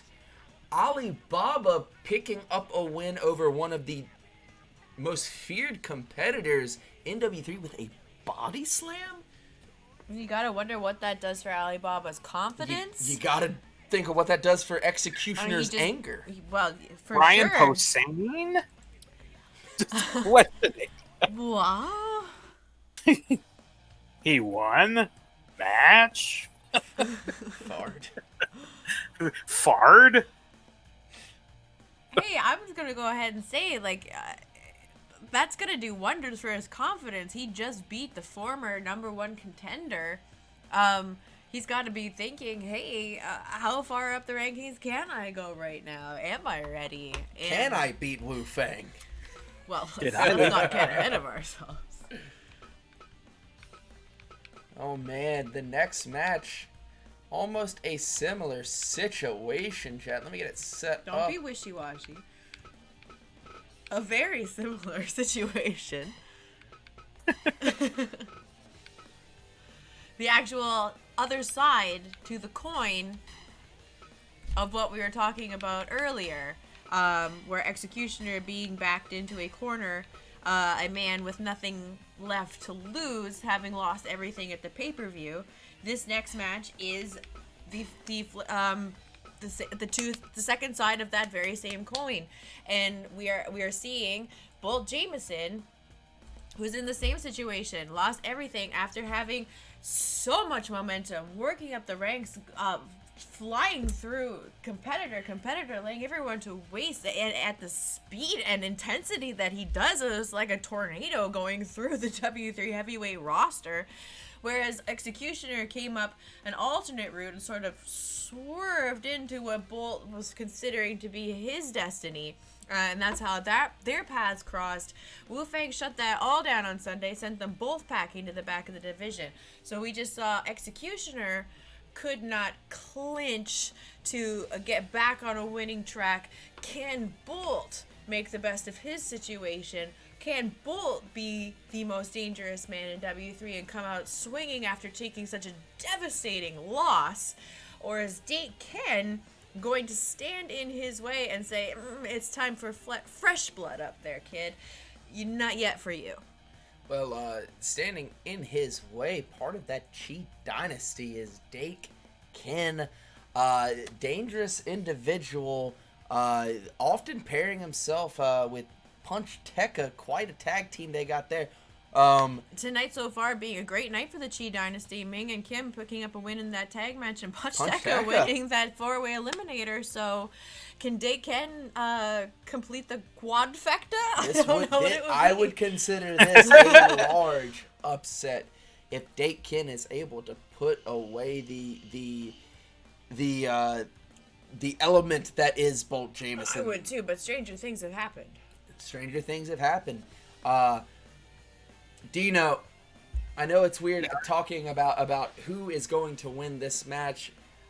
Personally, I believe Bolt Jamison is going to land straight back on his feet. Dake Ken coming out here maybe not to get mowed down, but he's gonna have to keep up with the speed, the power, and just the raw athleticism that is Bolt Jamison. Can he do it?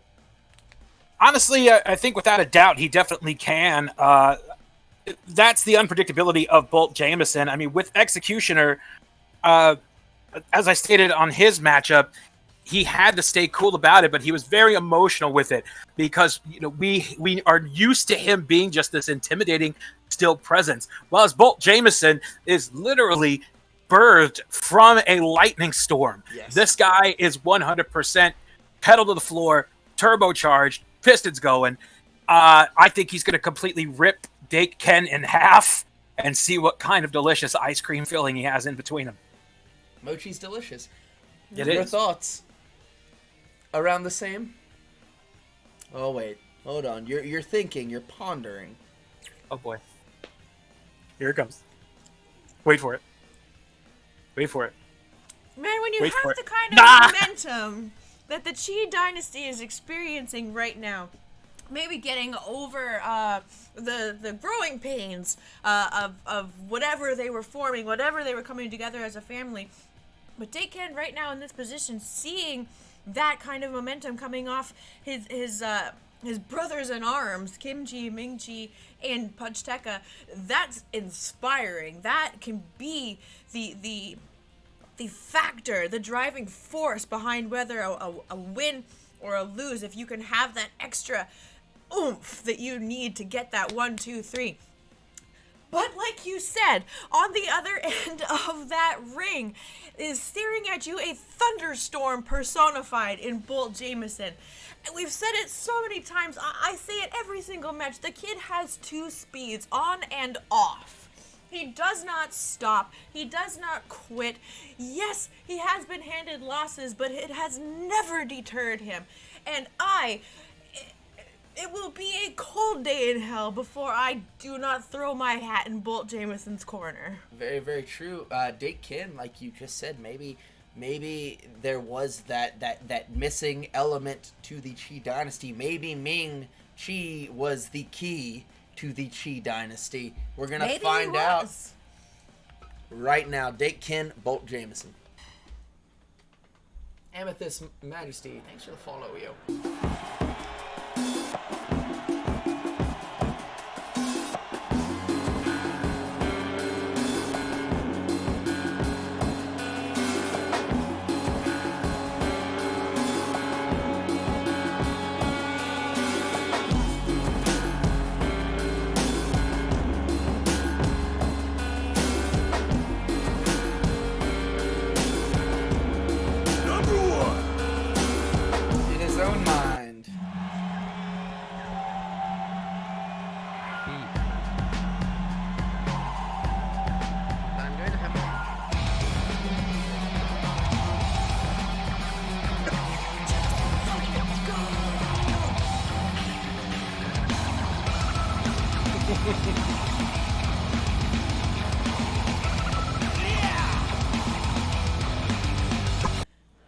Here we go. He is the spirit of just fucking go, and I am here for it.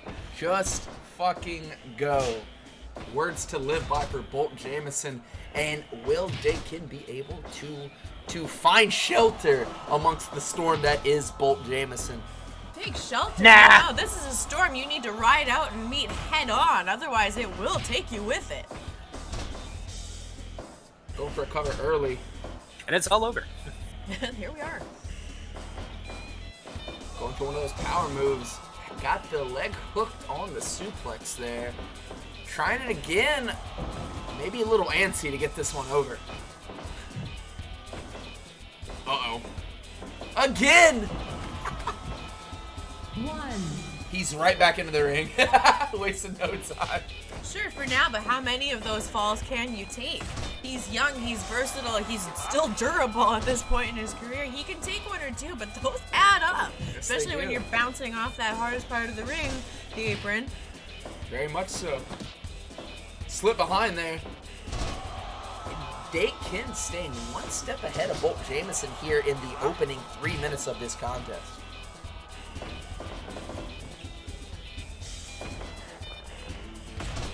Ken's also a wily veteran, and Yes, you're not gonna think for a second that he hasn't been watching Bolt's matches, that he doesn't know exactly what Bolt's all about. You're an idiot in this sport if you're not paying attention to who's at the top of the division, who's in contendership, and who has the championship. He's been watching Bolt for a while. He's also been watching Wu Fang. Yes, he has. Stomping the lower back. Beating him to the punch on a lot of it. Didn't beat him to the punch on that one. Can't let Bolt Jamison take control like this because he will steamroll. I don't think it's a matter of him letting Bolt Jamison get in control. Bolt Jamison is just going to take the damn wheel and drive into the Transformer. He did not just do that. He just busted open Bolt Jamison with that headbutt. Did he slip something out? I didn't see. Did he have something? You might want to check that headband there, Robin. Oh, I'm wondering. A loaded headband. That's something I never thought of. It's smart. It's genius. And now lifting him up. It's getting to him. Oh, I cannot believe what I'm seeing. He's a second. He's disoriented. We've already seen a lot of blood loss in this show. Well, courtesy of Deyken's running mate. Yes. Bolt seems to be in the opening minutes of this match. I should say 7 minutes into it. He seems off of his game. And I will say, Deyk has always been the less extreme of him and Punch Tekka. There seems to be some intelligent decision making. That being said, oh my God! Don't. I wouldn't count Punch Tekka out like I've said before. I've talked to both Punch Tekka and Deyken. Punch Tekka is a very, very articulate, smart man. Deyken, little screwy. Yeah. Has something missing up top. But and I think I know why. He is beating the living hell out of Bolt Jamison here. And that's the thing. The saying is, a famous Russian saying is, if you can make God bleed, people will cease to believe him. And that's exactly what we're seeing here with both Executioner and Bolt Jamison just being taken to limits that we were not sure of.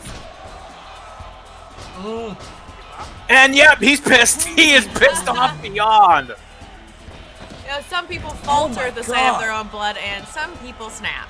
He's got that snap DVD that he delivers, really barely getting his opponent off the ground, but even so much more dangerous, dumping them on the back of the head. Speaking of dumping people on the back of the heads, that's one of Bolt's favorite things to do. He's out. He gets back up, but he's on Dream Street. Jamison's already lost a lot of blood, though.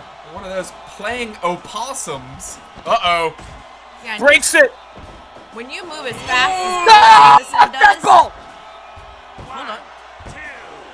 Oh. When you move as fast as Bolt Jamison done, your adrenaline is pumping harder, your heart is pumping harder, which means you're actually losing blood at a faster rate than your average person. So he is bleeding a lot more than you would see anyone else bleed right now. Did you see that he answered Deyken's headbutt with God! 1, 2, 3. Nobody gets up from it. That is the second time that Deyken has fallen victim to the deadbolt. Everyone falls victim to the deadbolt. Nothing special about you, Deyken. You're not kicking out of that one. 93%, the 12-minute, 38-second mark, the deadbolt suplex. I mean, we were sweating. We had seen Bolt Jamison bleed human blood. I don't think we've seen that before. I do not recall any previous encounter of it. And, I mean, he had him on the ropes, so you got to give Deyken credit. He had him on the ropes, but in the end, how does the song go? Who gives a shit? And I certainly wouldn't say your Bolt or Deyken nothing special. We saw Deyken push Bolt Jamison to a place where we haven't seen him get pushed in recent weeks. He's been so busy fighting the similar style. The Executioner and Wu Fang have a very different style from Deyken, and I think he got so used to that. Deyken came in laterally and making him bleed all over the place. As we said, we've never seen that. I would go so far as to say Bolt's never even seen his own blood. Now that being said, you noticed how quickly it changed.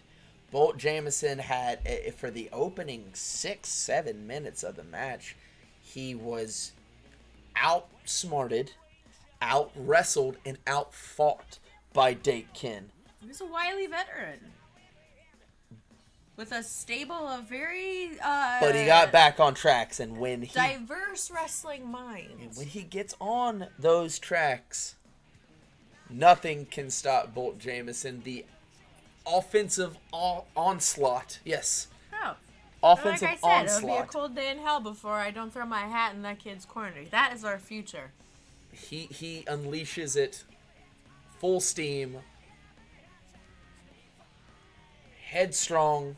He is a absolute wrecking machine if you give him the time to build it up. I mean, yeah, what is it?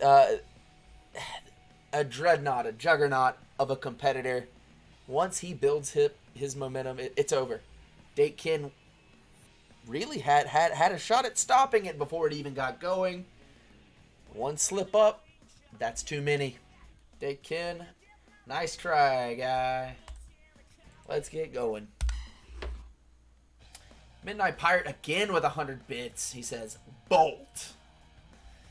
Agreed. That fucking deadbolt. CM Chainsaw with a 100 as well, saying Deadbolt, good finisher, very good finisher. So It's true. it's one of my favorite moves I've ever seen. Punch Tekka now, Deyv on the receiving end of both. I mean, that one might have been a little bit better. At least the back of his head didn't connect with a chair this time. Oh, that's true. Excuse me, Oh, I no, think it was a piece of broken table. Oh, yeah, it was a piece of table. Oh. Yeah, you're right. We didn't touch on that. Deyv had a bit of an axe to grind here tonight. He really came in with a plan. That's us. That's bad part on our journalism there. Bad journalism by us. We should have seen Not that. really. It's just, the story goes a little deeper.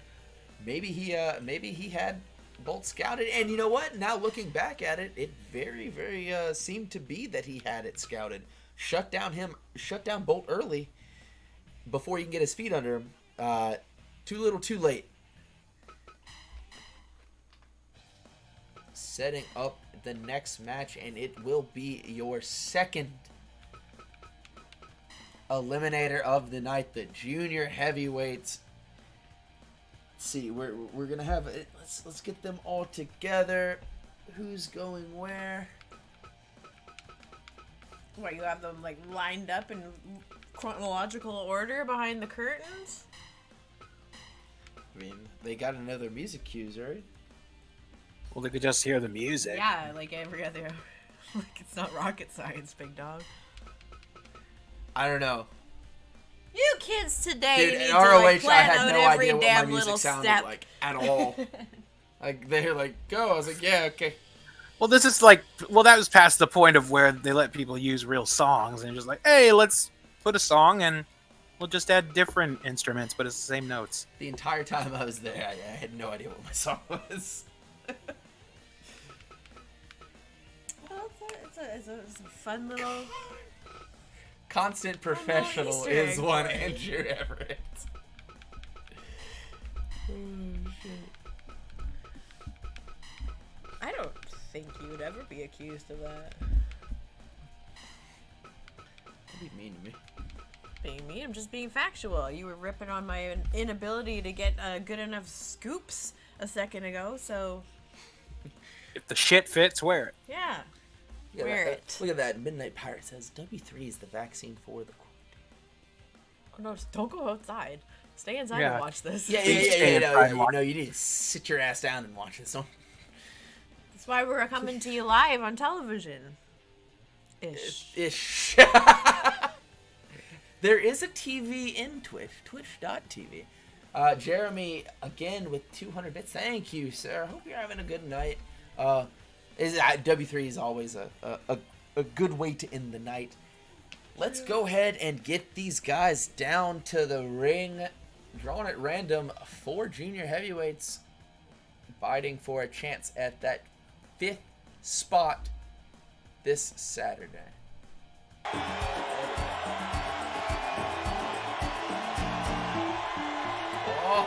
Oh, here we go.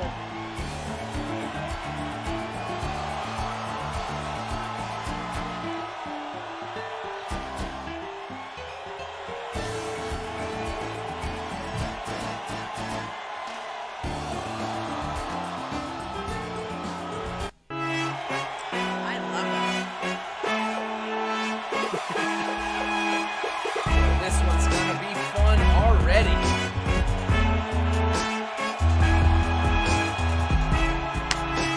Coming off a very exciting birthday celebration. The one bright spot we had looking forward to after the pay-per-view on Sunday.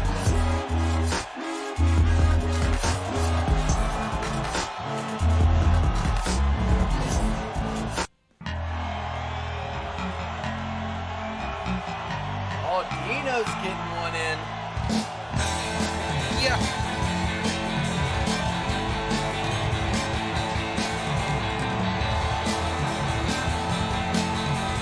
I think you know who my pick's gonna be. I'm just drinking in this entrance. That wonderful blue, almost Quicksilver tribute gear. Yeah. I'm shitting.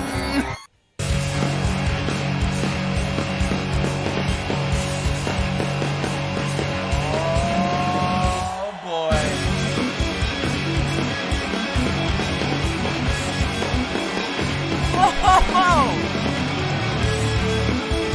This is going to be wild.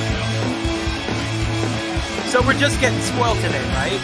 That's been all this in the whole That's what I'm feeling. Yeah! whole episode. Oh my god.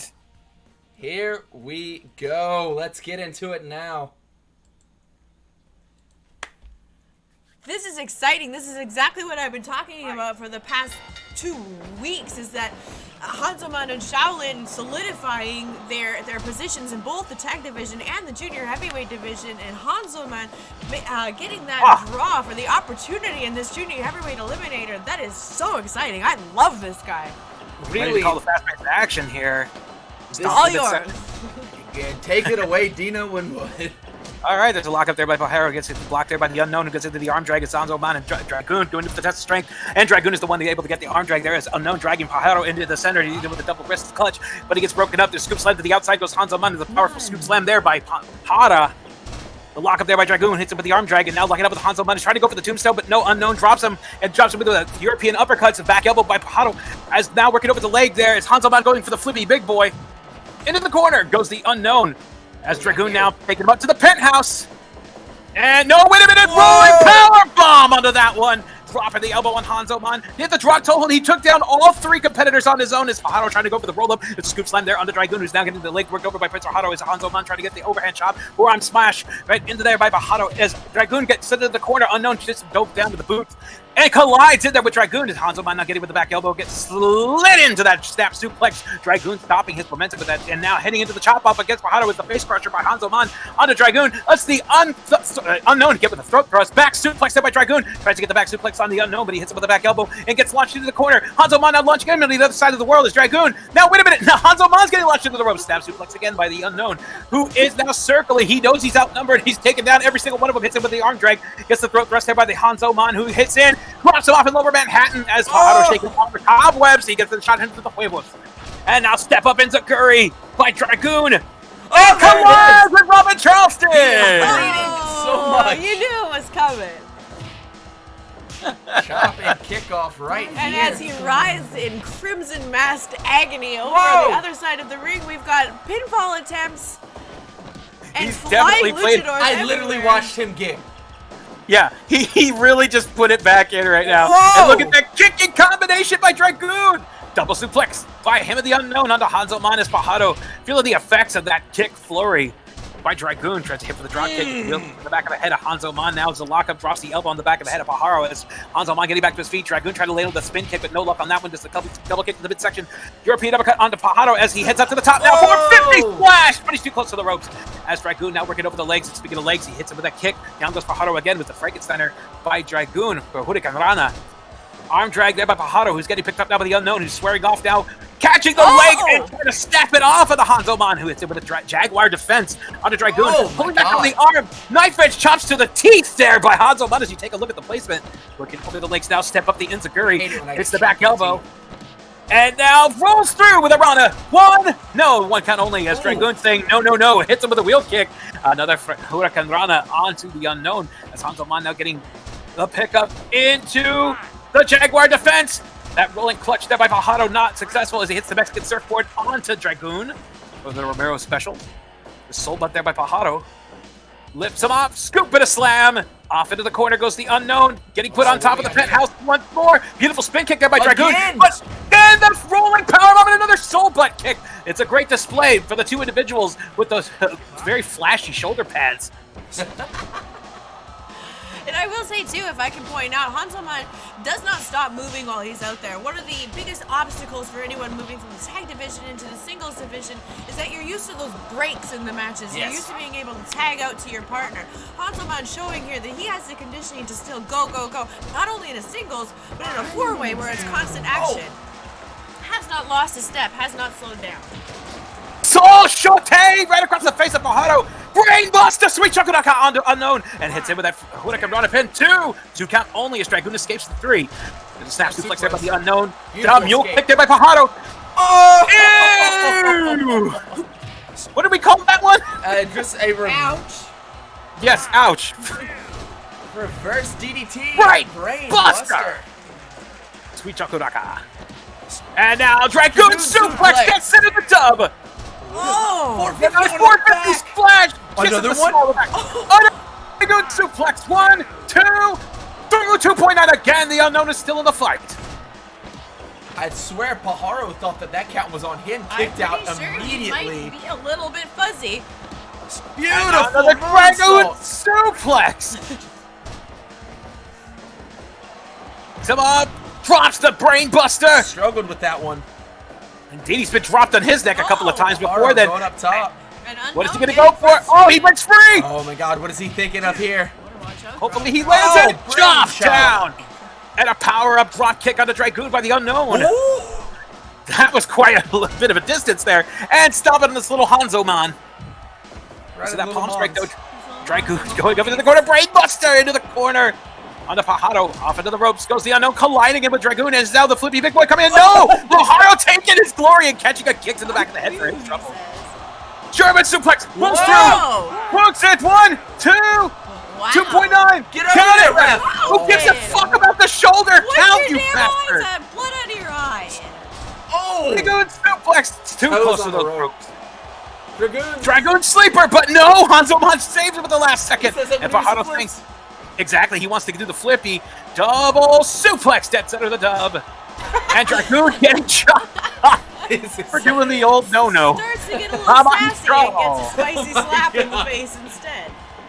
This match is getting quite spiteful. Scoop and a slam. Lock up there. Oh, big flurry of strikes and kicks. Trying to get a bit with that victory roll, but no luck on that one. Dragoon now sitting up into the corner with a soul butt. Whoa! Oh, a falling run and a Dragoon twist. 2, Oh, and 3, there's our unknown is gone. elimination. Now Pajaro has tasted victory. He wants it again. Oh, he saw that Dragoon was getting back to his feet. Step up Enziguri. Probably smart. Off into the ropes. Oh, Dragoon showing that veteran disrespect. Oh, Nikolai, this is officially Flight the forever. greatest wrestling match in the history of professional wrestling's existence. Off into the corner. Step up Enziguri by Dragoon. And now Pajaro, he's still I don't know, he's Still very picking his moment. apprehensive. single leg crab. Oh, It's over. that's Wow, what? That's 2 for him. 2 for 2. Will he be able to get the third? Oh! Oh, what? What? A f***er driver. And it has Oh, come shit. down to 2 of their Dragoon youngest twist. and inexperienced members of the WWE roster. 2, 3. Yeah! Aztec Dragoon. Dragoon with a victory. Hard fought, well earned. No. That- It says Dragoon. Caliente little finger wag. Well, you guys know I love Aztec Dragoon. Clearly, No. Dancer No, does No, too. yes, yeah. Spicy little dragon man that showed up in W3 and has been wowing me since his inception here. It was really only a matter of time. Yes, I did throw. I thought the advantage would go to the veteran Hanzoman, but I am delighted to see Aztec Dragoon come out on top here. I think he's been. He's been quickly rising the ranks and quickly showing that he is ready for more, ready to sink his teeth into something more challenging and ready to move up to higher competition levels. And he did that tonight. Winning this means he is going to challenge for that number 5 spot on Saturday in the junior heavyweight division, held by... Right now, that is Paco Loco. So that will be a fun matchup Merry there. fucking Christmas to legend. Clash of Styles coming this Saturday. You know I love it. Dino, you are a madman. Yeah. What are you talking about? I'm way more entertaining and Call not that dialogue match. driven. I didn't like Mad Men, the TV show. Like, I'm way more entertaining than that. What are you talking Oh. about? It took me a second. Tag team action coming at you next. Let me get the big boys out here. Big boys in this upcoming match. I know Nexus is going to be happy.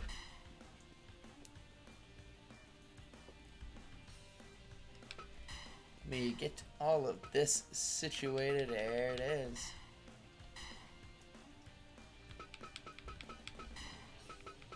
Got to change out the ref. Robin Charleston. Oh, yeah, he's gotta go get bleeding stitches everywhere. again. God damn. The guy's face looks like roast beef. Wow. And then you should see all the cuts in there. Ah, Jesus. On that note, I'm going to step out of the booth for a bit. I'm going to take the long way around so nobody follows me to make Yeah. sure I'm not being tracked. But I'll catch up to you guys in a bit. Got you. Okey-doke. Roger. As she's stepping away, Lugo Gaming 45, thanks for the follow. We got some big boys about to march down. Nexus, I know you like them. The Count and Grizzly will take on Powder Keg and Jekyll. This one,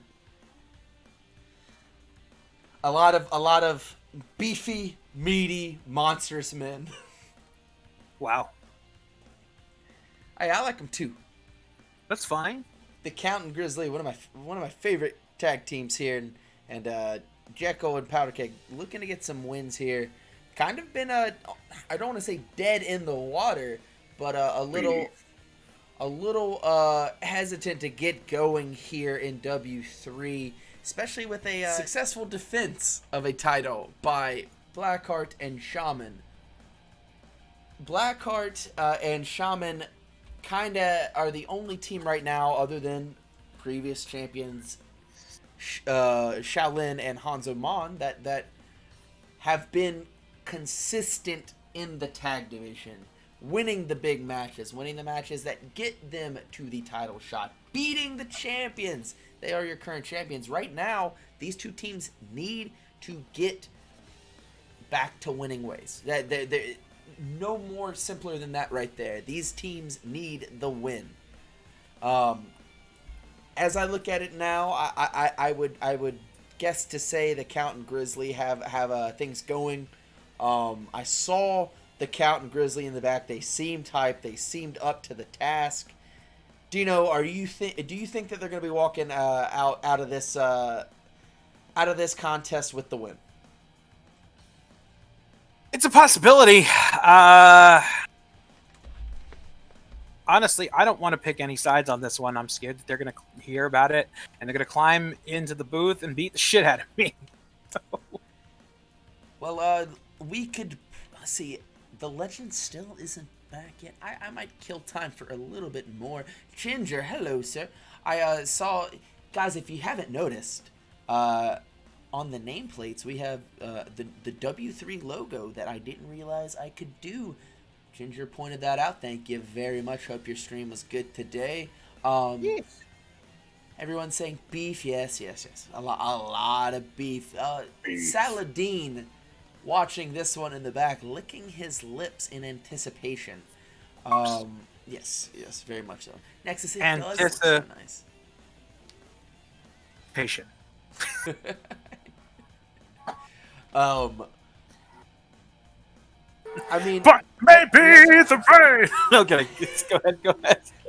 I get it by Tim Curry. I want to watch some Clue. I haven't seen Clue in a while. I might watch that after tonight's broadcast because I have it. I'm gonna go home and sleep with my wife. I'm gonna go home and sleep with my wife. It's the best ending line ever. Phenomenal Brutality Association. Oh, gotcha. That's a great name. It really. That is a great name. Damn it! Why did I come up with that? It's pretty excellent. Damn it! I think it's there. I think I see Legend. Okay. Wait, on her flag way her back. down. Hey! No, Hey! Legend. Look over here! Legend. Look over here! Look over! Hey! Legend. I told you I had to make sure I wasn't followed. Yeah, Got me understandable. all damn paranoid. Understandable. So, anything new? Nothing. It is like it's weirdly quiet back there. Weird. I don't like it. You don't like? I don't like it. You know, the old saying goes, "No news is good news," but I'm not sure if that's the feeling I'm getting from the backstage. It's more like the calm before the storm. You know, when things are. It reminds you of Beethoven. Yeah. And yes, no news is good news. But you can't feel blindfold. No. How about half of them? I like that he kisses him right after. It's a little tight. That's the idea. So, Well, no, 16 and a half. it's been a while since I've seen. It's so good still. It's so good. Oh yeah, easily. Hey, so while you were back there, Let's go. We Oh, got yeah. this match set up. Hey, Yo, so let's go. Beep beep beep. Hey, let's go. Wait, Powder what? Keg- Wait, no, what? no, What? no, What? no, What? No. What did you No. You say? trying to give me a heart attack here? Jesus. Well, I think we're at that point in the show, folks. I think we are. I'm at the point of asking you who's winning this match. What have we said so far? Well, we've said that both What do you guys like? both of these Who are you teams taking? need a win. Oh yeah, for sure. Powder Keg and Jekyll kind of just hanging around middle of the pack in the tag team division. Count and Grizzly doing quite the same. Grizzly still has shown trouble after getting knocked unconscious that one time. He's a little tough coming back from injury. Sometimes people come back too early. That's just a fact of life, and you're not the same. You're not quite what you were before. But on this day, on Canada Day, on the day that Grizzly and I share as our nation's celebration, let's not dwell on such negative things, and let's dwell on the fact that he is still. Maybe if not what he used to be, still dominant, still fun to watch in the ring, and still with a very solid tag team partner in the Count. However, switching over to the other side, I will agree with you, Dino. I believe I heard your whispers that Powder Keg and Jekyll need this win a little bit more, and I agree. I think in the tag division that's been very back and forth, with no one really standing out. Other than Shaman, Blackheart, and Hansamon and Shaolin. Exactly, the two that were at the top. It's just sort of a puddle that all bleeds together. Everyone and Count and Grizzly stand apart because, well, damned if they're not fun to watch when they go in there and they go to work, especially that Drax Lariat. That's fun to watch for. Powder Keg and Jekyll, we know who they are. We know they belong there. They know they belong there, but how come we can't see it? How come when you think of the W3 tag division, their names don't pop out to you? Their names aren't first on the front of your tongue. And it's because there's something lurking beneath them, something that they haven't unleashed, something that we haven't gone, oh, Powder Keg and Jekyll are here. And I'm telling you, just look at their names. Powder Keg. There is an explosion waiting to happen. I beg of you, I plead to you, please light the fuse today. Let us see it. And Jekyll, don't act like we don't know that behind every Jekyll is a Mr. Hyde. Unleash that monster. I want to see it. Well, it's the right time to do it now because there's two monsters in the ring with them tonight. Powder Keg, Jekyll taking on the Count and Grizzly. Let's get it going. Legend always, just with those astute analogies. Little Wolf is right on the money with it.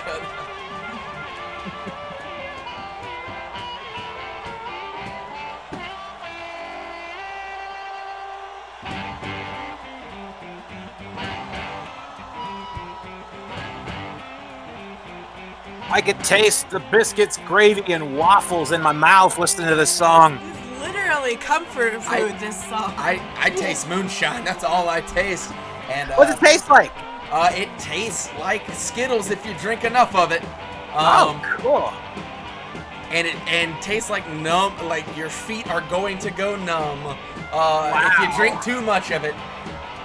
Powder Keg and Jekyll, that Appalachian Kentucky Mountain Man and Jekyll, the powerhouse, look good tonight, but they got these two to worry about. His Bonta's so big at this angle, it looks like he doesn't have privates.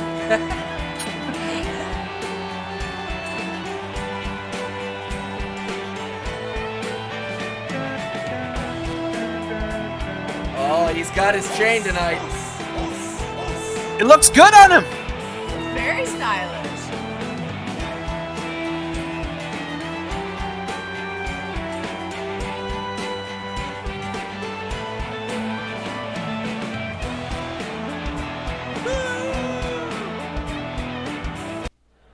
Here we go. Fight!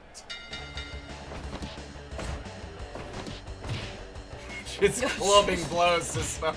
Trading overhand fists. Good way to set the tone. All four of these individuals, not so much wrestlers as just absolute fighters. It's just big boys that'll fuck you up. Exactly. Which is what, the base for a great wrestler. Exactly. Look to take off, maybe trying to splash him in the corner there. Not yet. The Count too early in the match for that. Oh, not early enough for this though. Oh my god. Oops, double assisted powerbomb goes for that pinning attempt. Not even a two. Grizz He not tagged even in. concerned about it. He didn't even flinch. Took a bad spill to the outside, and they're going right after him. Oh, no. As expected, and this is what I'm talking about. You see them, you know you're gonna see someone get their ass kicked. Powder Keg. Oh! 9, Powder Keg not giving a shit. 11, 12, 13. And a piece of table has been brought into this matchup. Where did that even I come don't know if from? anybody's going to use it. You know, just in case. Another assisted powerbomb. Power is all that these individuals know. Yeah. Oof. Good night, Alicia. Looking to corner him. Snap jabs. that Oh, boy. Snap jab. Say Yeah. Powder Keg just laying him in. He's not even going for the fancy footwork. Not necessary. Which side of that do you think hurts the most on that sandwich lariat? Whichever side the count is on. 5 minutes gone. Oh, little doosey-do snuck around it. Consistent tags. And they've from- got the count isolated now. I don't know if he's the Aki one that I would have Super. chose to isolate.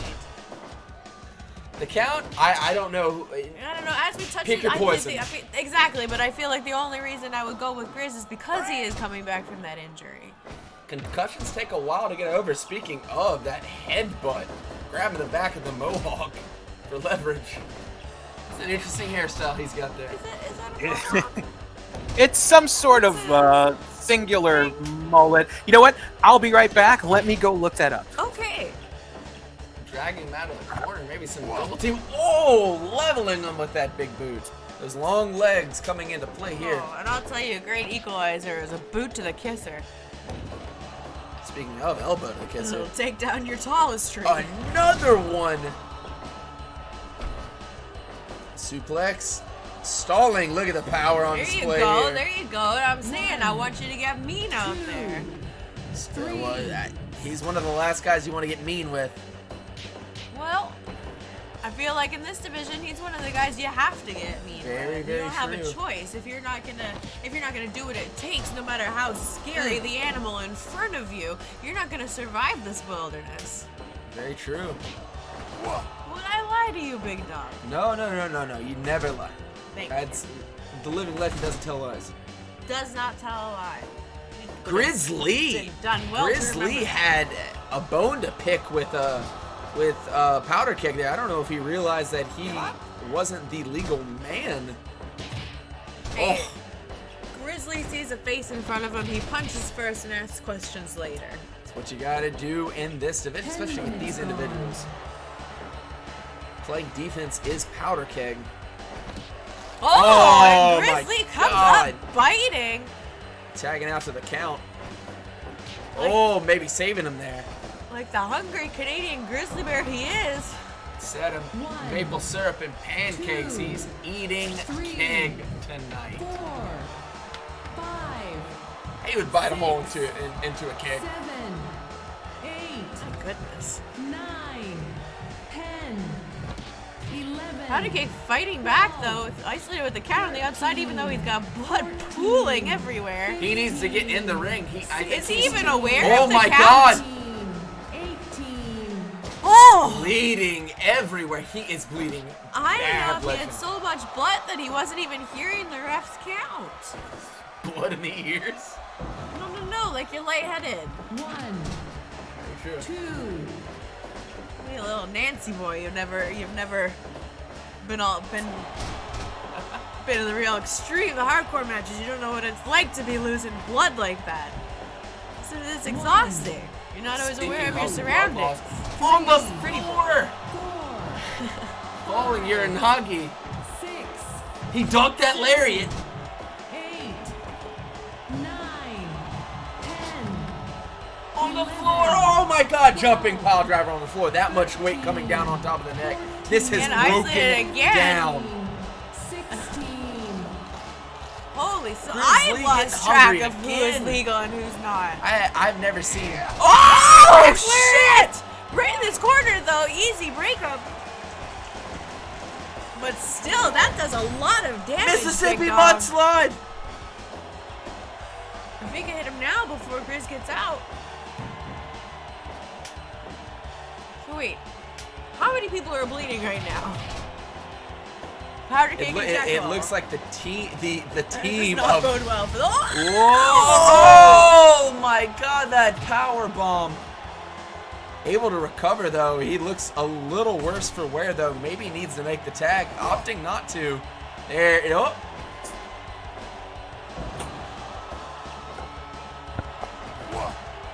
Ate that elbow. Ate There that you lariat. He's way away. They've got lots of room, but not enough to keep him down for the count of 3. Not yet, anyway. And you gotta wonder if all that blood loss. It's hard enough to hold a guy the size of the count down for 3 seconds. Very but much so. when you're weakened, Another lariat. He's got to get there. yeah. See, I don't know. I don't know if at this point point, they've lost a lot of blood out there if they have the strength to hold down their opponent without, well, knocking them out. Did you notice that each team leaving the legal man just splayed in the middle of the ring? Oh my God, a double! Ow! Mississippi mudslide. Mississippi Mudslide definitely getting some crimson in the corner on there. And the count now, power bombing him right on top of the Mohawk mullet. Answering back Oh! with more vicious. Direct response. Still way too close to keep from Grizzly.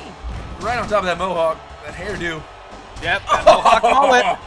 He hoofed him. Oof. Back And now into Jekyll the making him corner. saying, "You're gonna get in that corner, damn it." Oh. Do you fucking want to or not? Oh God, the count keeps getting back up, and he's blocked back. Oh, not that time! Too close to the corner. If he would have drug him a little further out, I think we would have seen a victory, but that was disgusting nonetheless. Speaking of my God, on top of his neck. Power, power, power. Oh, I thought we were going to see another mudslide there. Both of they these men looking losing for? a lot of blood. A lot. On the Right. chair! Legal though. Powder Keg's legal. Doesn't matter. Coach just wanted out of there. Sandwich Oh. lariat. They're getting pumped up every single time. We're over 20 minutes now, dragging him to the corner. Oh!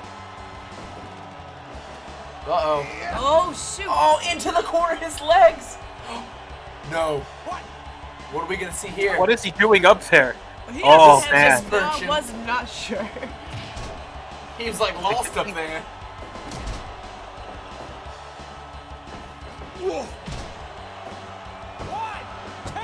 Breaking it up at the last possible second. The count. Oh! Nice Oh. kick. Collision with the Deyv! count. Oh! Oh, damn it. Powder Keg got up. It distracted him. Thrust kick. Now leaving. Oh, two fresh men. The blood must be like really in his eyes. He just didn't even try to. Grizzly to the back of the head. Neck breaker. Is that going to be enough? Is he going to go for the pin here? No, he's opting not to. Oh, shit. Oh, Power my bomb. God. Mississippi mudslide almost on the chair, but too close to the corner. Grizzly quick to break that up. He knew he had to. Oh.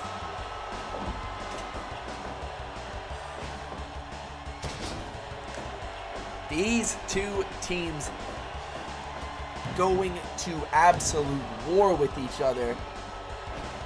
Oh. And there's no telling what lengths they'll go to get a victory here. I mean, they both came here to fight. Oh, God.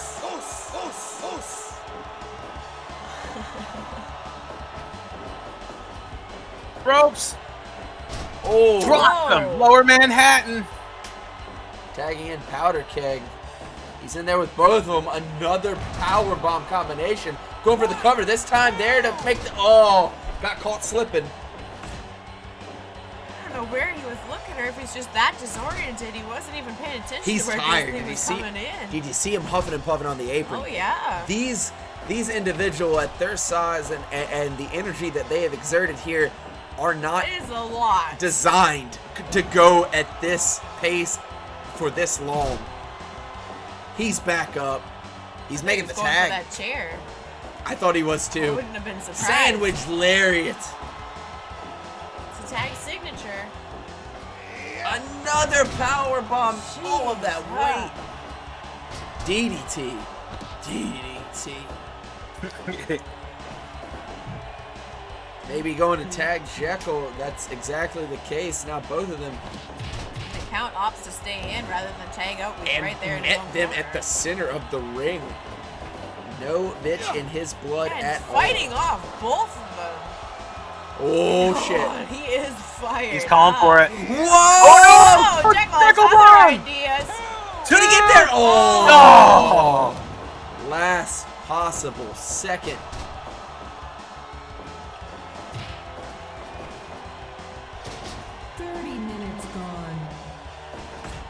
minutes. 30 Insane. minutes. 30 minutes in this match. Violence personified. Nothing pretty about this, guys. Mississippi mudslide, another one. When will these guys quit? Able to make the tag. Honestly, I think it's going to amount to somebody just laying motionless in the center of that ring. That's what I'm saying. Someone's got to get knocked out. Oh, now Someone's gotta stay down. here's a scary happening. Alone, but Count making a quick recovery back onto the apron. Everyone breathing heavy.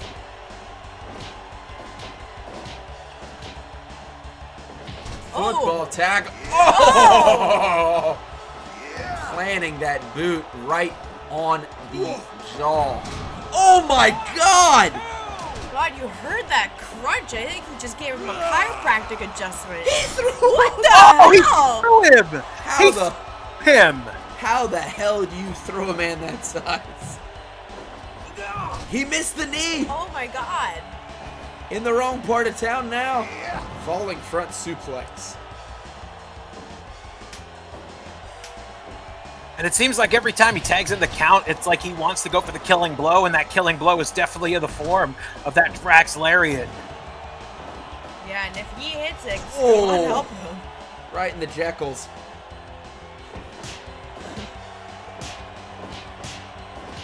So many names for genitalia today. Lariat! Oh But he's my not God. gonna 3-point stance. It's good that we're getting creative. Suplex by the count right in the center of the ring. You gotta think in the back of his head he wants blood and he's gonna go for that Drax Lariat. Oh my God, these two are just answering each other. Oh my, Oh my God. God. Oh my. One after the Someone's other, going to after the die. other. Oof. He crowned him there. Oh, I thought they were going for that sandwich leg. What the hell is happening? What the shit was What the that? hell? 1, 2. Oh. No. What the hell was that? I don't think he knew what to do with him in the air. And then he just threw him down the ground. It was like watching a bear with Speaking like of- bring it, Jackal Bomb. 1, 2, Wow. 3. A much needed win, and god damn it if it wasn't the hardest fought victory they've come by here as of late. Coming out covered in blood, having been thrown on their necks repeatedly. Whatever the hell that just was that we Calls saw it at the the spine end. tingler. I would swear that I saw Jackal reverse it and then it get reversed back into I don't even know what, but Jackal kicked out somehow and He was that- saved. It was saved. It was broken that up. I don't was- think he was gonna kick out. oh, was it safe? At the end of that Jeez. match, Legend, I think I don't was think too stunned to understand. I think any power move could have ended that that match. was absurd. And the teams were there for each other. The teams got there, broke up the counts. That one, just too late. The count was a little too late to the count. Ring positioning played a key part in that. Holy hell. 36 minutes, 36 seconds. That spine tingler power bomb by Jekyll. Dino, we just witnessed a war.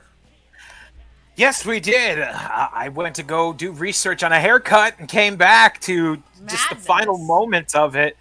That was incredible. Our chat said that was the second longest match in Dub 3 history. 100% completely earned. And that's That- Deltzer continues his streak of being in love with Grizzly and the Count with the fourth 100% he match loves he's them. given them. How could you not? I mean, that was epic proportions. That is what the kids are going to watch and say, damn, what is this world? What I want to be a professional wrestler. I saw 4 giants completely collide for a half an hour for my entertainment. Like, I want to do that. That's pretty Holy sweet. hell. During that, we had a couple bits gifted. Jeremy, again with 100 bits. Midnight Pirate, again with 100 bits. He says, barn burner. They're just throwing them at you. That was... Yeah, the barn was Fuck the long barn. You since took out burnt the down. whole land. Yeah. We took out a city block with that one, guys. That's like when you do a nice crop burn. Yeah. Get rid of it. I'll say good. That is what I wanted to see. I wanted to see them not only survive, but find a way to defeat the elements. And really, when you think about Grizzly and the Count, these two are like Yep. forces of nature. You're 100% right. Like Powder King and Jekyll, guys. Now I'm seeing their names when I think about the tag division here. Well, they have quite a bit of competition, Legend, and glad to see that one come to an end without much. It looks to be everyone's okay. Obviously, some blood shedded from the winning team, surprisingly. That was an absolute war. And Speaking of blood. speaking of blood, Legend, your semi-main event of the night, here we go. This will decide the 4th and 5th ranked heavyweight contenders. This is what's going to fill up the lineup, and it's a rematch. Mac Tucker out for vengeance against one Bad Blood. Very, very simple. These two are here on merit alone. Mac Tucker stringing together win after win. Couple losses here and there, but his record still stands. Very impressive in singles competition. Bad Blood, a guy who was at the top of W3 for its infancy, you could say. Right there in the top 3 was Bad Blood pretty consistently. Just recently dropped out. A loss to Shogun kicked him out of the division. That being said, the certain circumstances, while it closes doors for some, it kicks doors open for competitors like Bad Blood. Bad Blood against Mac Tucker, who is number 4 and who is number 5. It's that simple. Yeah, this match, like a lot of what's happening on the card tonight, is again fallout from the results of that heavyweight title match on the pay-per-view on Sunday. Wu Fang defeating Bolt Jamison and the Executioner, kicking Bolt and Executioner directly out of the top 5 contendership and back to the beginning of the heavyweight division, means everyone moved up. Means that, as we touched on before, Major Tom is now our number 1 contender, followed closely by Sumo Joe and Shogun, who defeated Bad Blood for that 5th position on Sunday, bumped immediately up to number 3. Now, Bad Blood, who had just dropped out of the top 5, finds himself in this rare occasion of opportunity coming out of someone else's defeat. He dropped out of the top 5, yes, but with those spots all shifting upward, he's got another chance to stay in the top 5 now. And Tucker, who has also been cutting a what is it, a swamp? Path of destruction? Yes, a nice parcel of property for through himself. the heavyweight division, ran into a force of nature himself in Sumo Joe. That's not, it'll derail your momentum for a bit, but it's certainly nothing to like question your merit of being higher in the rankings. Joe is a force, and now the Tuckers had a chance to experience that, and he kind of knows what it's like to be competing on a higher level. And he's back for more. Now we'll see if he belongs here. This is opportunity. This is a chance for guys who were fighting to be in the upper echelon of the heavyweight division to secure that position on their own merit now. And I love Bad Blood, so come on. Very happy to see him get a second shot. I feel like I've been left alone in the booth. We're just waiting for there you we go. to... Let's see, we're just waiting for you to... I was so to zoned finish in your there. point. I'm just ready to start the match at this point. Well, Drew left the booth for a second. That's why I kept Everything's talking. dead.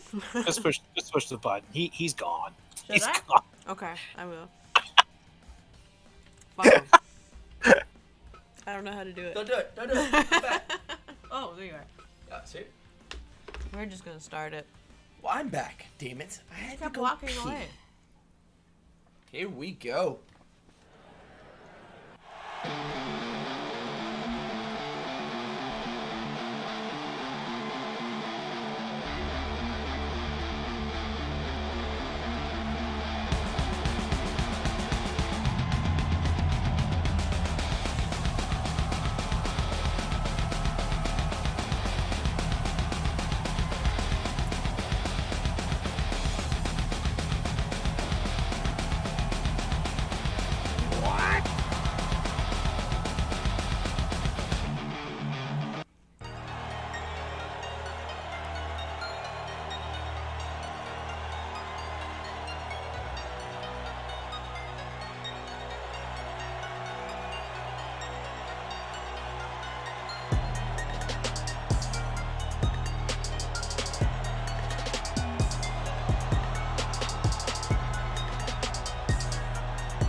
Here we go. This rematch, these two have faced in the past 2 weeks. Bad Blood able to knock off the runaway truck that is the Mad Trucker, Matt Tucker. Maybe a little bit of revenge on the mind of Tucker, but he can't let that cloud his thought process in this match. He needs to do what brought him to the dance, as we like to say, and often it is that murderous right hand that he holds, and he's got ready, loaded to unleash at any point in a match. Indeed, he could unleash it at any point of the match. That definitely goes for those strikes of Matt Tucker. However, another thing that could be unleashed at any time in this matchup is the poison mist of Bad Blood. He could spit it in your eyes and change the whole course in just a matter of seconds. All it takes, if you're not careful, he will make you pay. Oh! Trying to make him swallow the poison. As Legend watches in with deep concentration. I Yes. am very concerned. Oh, There we go. Oh, nice kicks. 3 chest kicks in rapid succession. That last one had a little bit of oomph on it. It kind of puts emphasis on the fact that the two styles in this match being a knockout with a fist or a knockout with a kick. You might see it. He also has that Ooh, nice bleeding- shooting. That bleeding druid, that knee to the face, square to the face. He uses your own body to step up you to deliver that knee. Dangerous. Going to the knee. Trying to weaken it just so that he could take stance on the stronger one. It's another thing. If Trucker has had any background in anything, it would be dirty boxing. If you take a boxer's legs away from him, you really are out of luck. It's amazing just how much strength is derived from the legs just in a punching motion. Actually, I think the specific school that he came from was dirty boxing. Wow, the dirty. Double drew. David, What are you Harley eating? out here? Pizza. Paper? Pizza. Oh, pizza. I'm sorry, I'm excited. Face crusher here by Bad Blood. Into the corner. Not colliding it. Oh, nice kick there by Tuck. He adapts, man. That's one thing you can tell about this traveling man. He's seen some shit and he's picked up a few lessons. And he's definitely doing that. He's adapting against the style here of Bad Blood. I was about to touch on that, Dino. He is extremely adaptive, learning quicker than just about anyone I've seen on the biggest stage in professional wrestling. Oh, God. You can't And adapt now to that. Bad Blood. He was on Dream Street, but now firing back with those kicks. Let's see the progress. 2 count only, though. It's farther than I thought it would go. Dino, There's still no movement from David Harley. we've seen it before. Just having to swing out of a daze. sometimes in fights, especially Whoa. in boxing, you do see guys fight their way, literally fight their way out of a dazed state. And, Oh, God. Oh my God! And he's That definitely letting the moonsault- training do the talking. Moonsault, but still in those ropes. Beautiful, yet not effective to the 3 count. It's gonna be. I mean, Trucker's gonna feel that. He's gonna feel that too. Right in the right in the left. Oh no! It happened! It happened! Oh, Bad Blood is out! Oh, shit. Now the question remains, Bad Blood, what did you learn? You kicked a trucker in the balls! Right in the little trucker! And then you got decked completely to shit. 70%, Right, 10 minutes, fuzzy 9 dice. seconds. Knocked the fuck out is what they're missing a couple of letters on that decision. But yes, he kicked Matt Trucker Tucker in the chassis and then completely jackknifed and folded once the grill was knocked into oblivion by that fist. And you've got to wonder if there's a little bit more to it than just that. You know, Tucker's been in fights before. Bad Blood playing a little bit dirty is probably not going to faze him as much as it might someone else. I wonder, though, if you recall, there was a recent altercation backstage between Tucker and Sumo Joe, accusing him of not belonging, let alone in the top 5, but in the entire W3. That right that there might have shuts that- struck a that chord with our shuts boy that- here, oh, and oh. well, I'd say he belongs. I certainly won't be the one to tell him he doesn't. Well, I mean, as it stands now, there is only one individual between Matt Tucker and Sumo Joe in the rankings. As you saw right there, Matt Tucker, fuck a 5th spot, I want 4.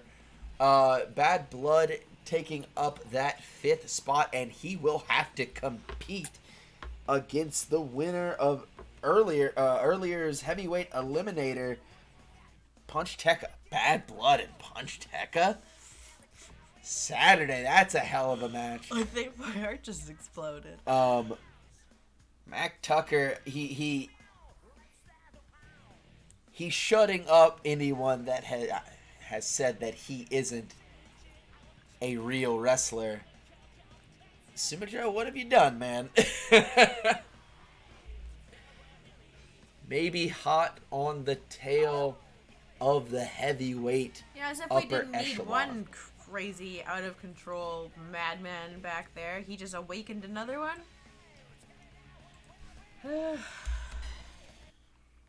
Standing at the top of that division is a madman. There's a lot of crazy bastards here at W3 chat. I'm sorry. I'm sorry for unleashing this psychotic state of professional wrestling on you guys. Luckily, we have made it to our main event in one piece, where we will see a rematch of Black Widow trying to move up in that divisional standings against the man who took the title away from her, Hannibal.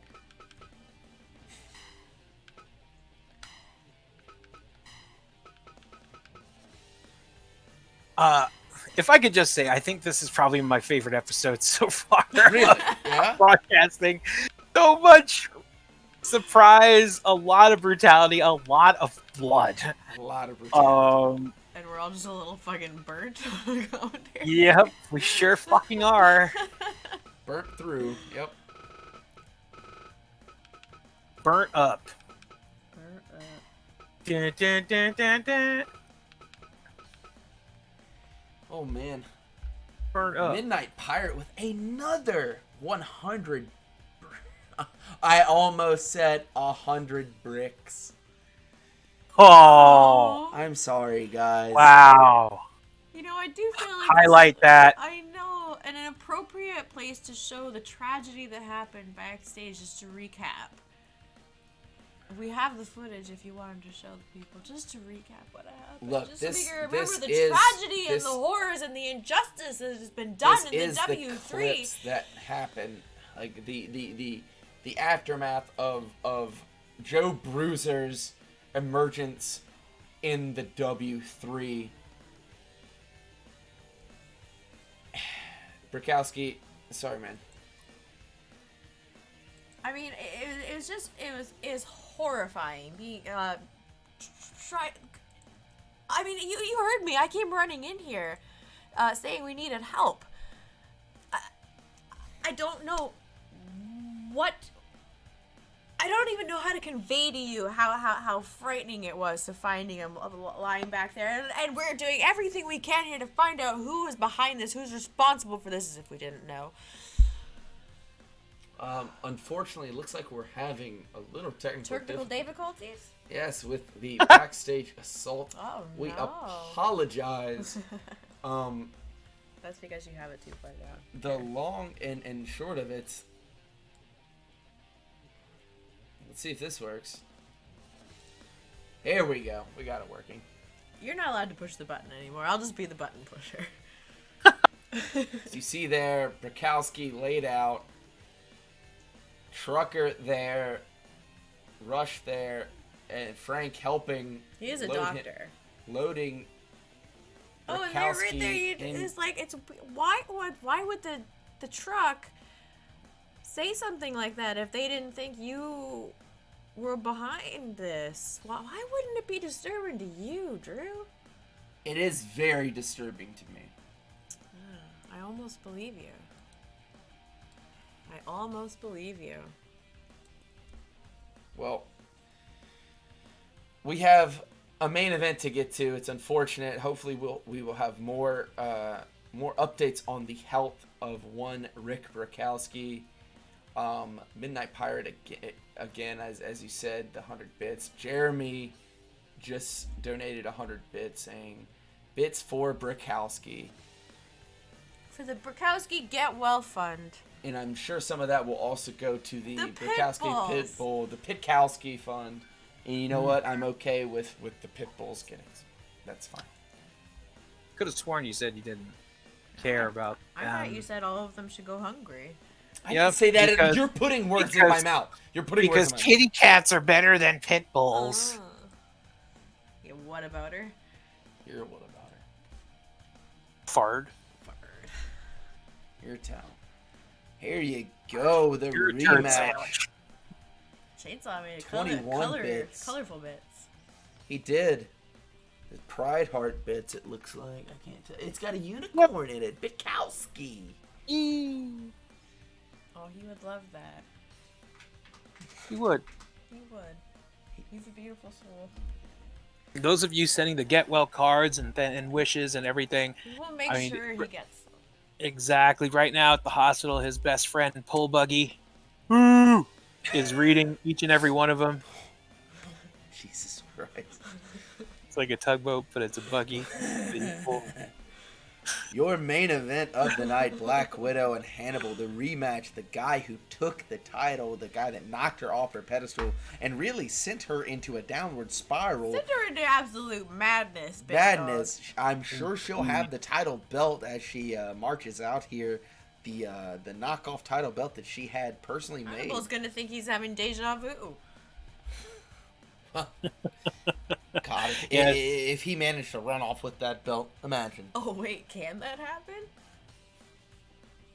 I wouldn't recommend it. Beastasaurus out here this time. No, that's a good point. Hannibal's all about self-preservation. That begs the question, how's this one going? Do you think Black Widow can get her win back? Do you think she's there mentally to knock Hannibal off tonight? Kind of send him down the rankings and really get a shot at maybe facing Abispa in the near future? I don't know. Honestly, it all depends. Again, the same as on the last show, whether or not Black Widow and Beastasaurus are on the same page. And if they're not, that is where Hannibal needs to exploit his advantage and keep using them against each other. Keep playing their miscommunications against each other and keep getting the advantage and sneak a win out of there. Well, not sneak a win. I'm not saying that Hannibal couldn't defeat Black Widow one-on-one. I'm saying if Beastasaurus and her are on the same page, then she's going to be making some timely interjections to make sure that the win goes a certain way. If Hannibal can play them against each other, that is the opening. That could be the tide turner. That is right. Dino, your thoughts on this one? Well, yes, I agree. It is a matter of if both Beast and Widow are on the same page tonight. But honestly, whenever Widow has a loss against her and she has to get something back, she usually turns it up to 11. So honestly, I'm gonna have to go with her on this one. I'm torn here. I think Black Widow is going to be hungering for a victory here, if I can use that. Hannibal, this is a win he needs. He's beaten her in the past. He can do it again, but Black Widow has Beast Sasori on the outside. It's a little bit different. While Black Widow and Beast Sasori haven't been seeing eye to eye as of recently, it's still an enforcer. It's still someone in your corner watching your back. I will that turn the tide? I don't know, but we're about to find out. Black Widow against Hannibal. Number 1 contendership hangs in the balance.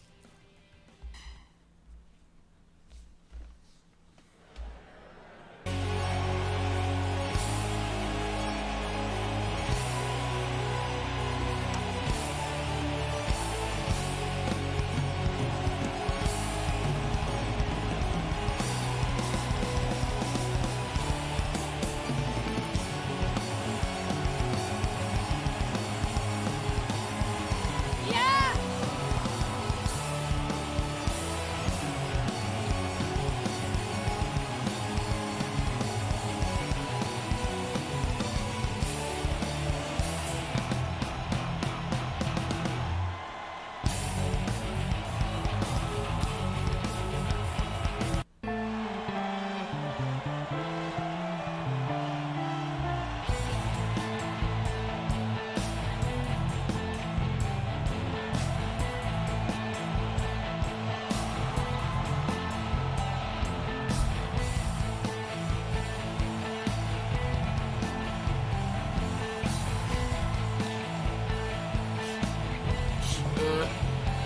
Wait a second. Is that a title belt he has on?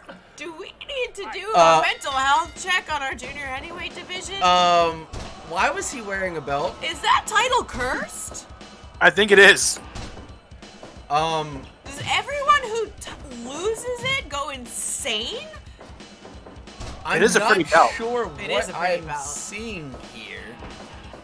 I mean, Hannah. The bitch is crazy. Did Well, he just now- come out with a title? Both these bitches are crazy, if you ask me. What is going on? Our juniors are losing their minds. This is worrisome. Worrisome on that. Whatever, we've got Is two this mad title for people title? Is fighting this it title out. for title at this point? I don't. So wait. So we have the actual title and now 2 poser titles.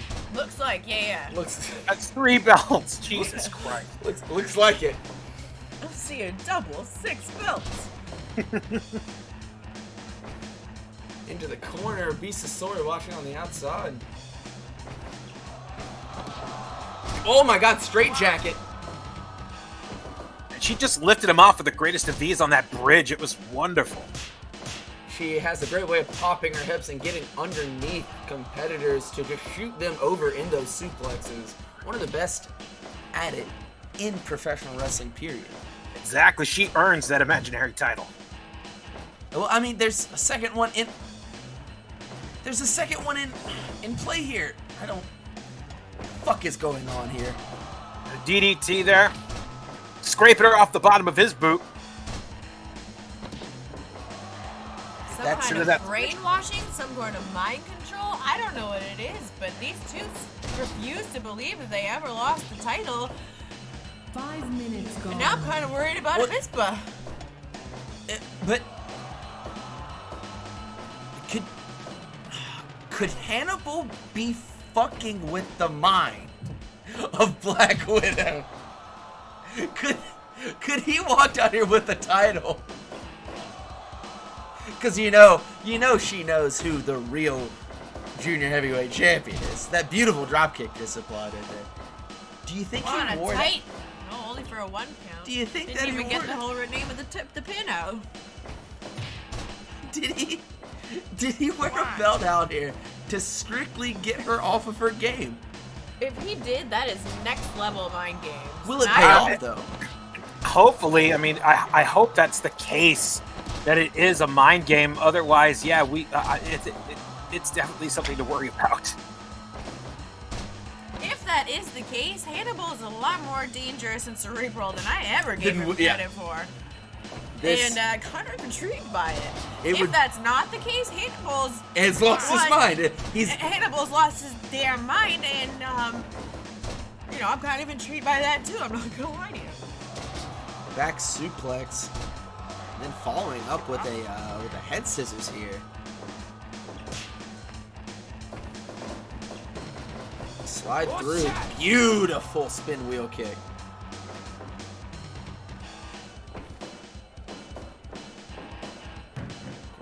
Going for that butterfly power bomb.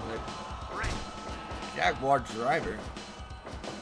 Fisherman Oh! driving her, and now heading up to the springboard.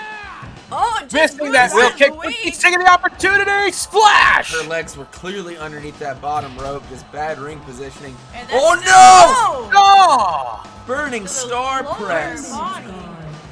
That's going to be it. Wow! No! Oh. 2.9. So close. Shotgun drop kick once again. Off the And now top of that that big elbow. drop. Just ran up it like an easy set of stairs. I thought Flutter by Hannibal was suplex. flying to the outside there. Look at Steps that. that Furman. 1, 2. Almost 2.9. getting the job done there. Gonna see him fly? No, we're not.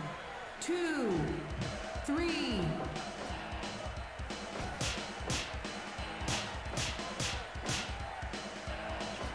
Oh! That found its mark pretty damn easy. Went for that extra spin on that kick. Is he gonna get it here? Jumping forearm. Does Into the the hip. job. Oh my god, again.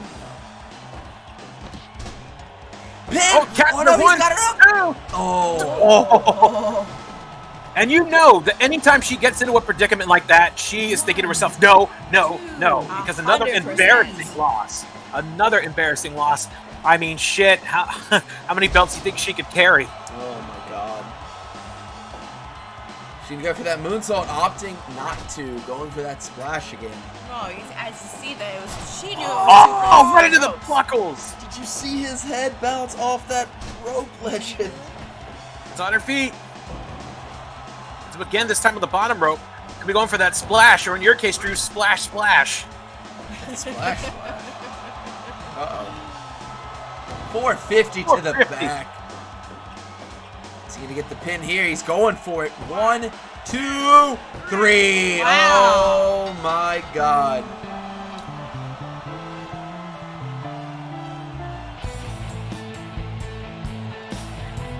Impressive 450, not a 630. Or a 720. No. Firebird splash 450 to the back of Black Widow. Too much. He landed quite a few aerial maneuvers in that match.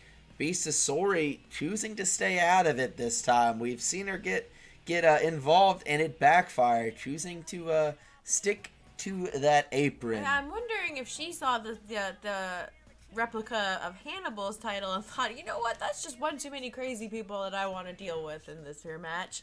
She sees like maybe be able to be willing to work with Black Widow through her madness, but if if Hannibal's gonna be a lunatic and throw down with Crazy Town as well, that might be above her pay grade. Well, there you have it. Hannibal getting the win over Black Widow. I'm sure that'll do great for her mental state. And we're going to have to check on Hannibal's mental state, too. We got to get someone to the back. Hopefully we'll have an update We'll for you find out. I'm Saturday. gonna shrink to the back. Yeah, we got him on call. We might as well start using him. Hannibal, do you think it was mind game? We can speculate. I'm gonna leave that to the professionals. We're going to speculate all we want. But there is one thing that I know for a fact: Black Widow is gonna have some problems after that loss. Well, yeah. Oh man, that sets File up under D for duh. so much interesting things that could happen this upcoming Saturday night. That is our next card. Hannibal remains the number one contender, hovering around Abispa, who beat him this Sunday.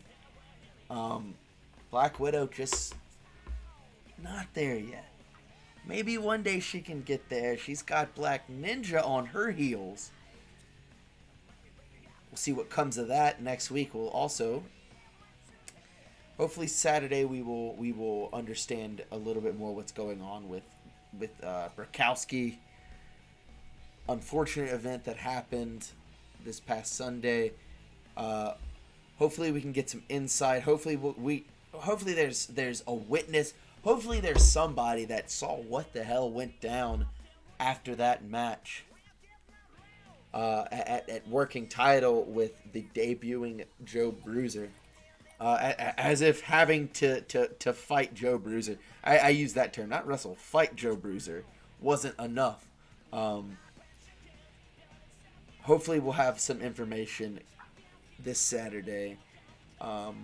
Thank you guys for coming out. Dino, do you have anything to say? Any information? Any stream infos that you're going to be doing here shortly? Yes. Starting next week, Monday actually, at 11:30 a.m. Pacific Standard Time, the D1 Climax, my annual round robin tournament, will be underway, featuring combatants such as Rosemary, Ahmed Johnson, Bob Sapp, Hanzo Man, and Grand Naniwa, just to name a few. But yes, 6 combatants in 2 blocks. 1 full rotation each broadcast. It starts next week, folks, Monday, 11 o'clock a.m. Please be there. Just go to twitch.tv/DWinwood's Ghost. That's my channel. It's mine. Spooky. Poopy. Your channel would scare my channel. It's too spoopy for me. It's spoopy. Speaking of which, you have anything lined up? I'll be playing more spoopy games. You like the spoopy games? Yeah, well, I think people like it when I get spooked. Yeah. Either tomorrow or Friday. Probably Friday. But I also had a thought that I might want to play tomorrow. But we started Alan Wake last night, so we'll be continuing on with that. Okay. Or I'm the Demon Assassin.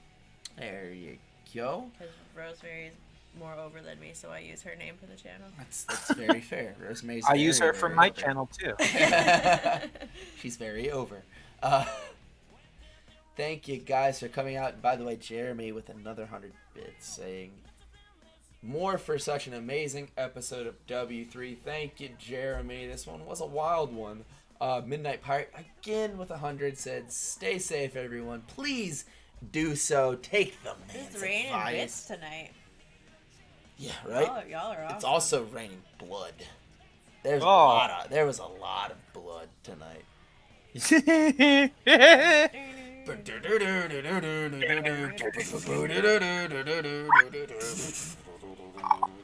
Okay. I can tell you guys, I had never felt such anxiety as getting ready to play that opening riff on Guitar Hero. Holy smokes. That's all I got. I mean, that's fair. I used to play a lot of Guitar Hero. Well, thank you guys for coming by. If we have a YouTube that if you haven't followed, go follow that, and if you don't have an account, that's fine. Go watch it anyways. Views are cool.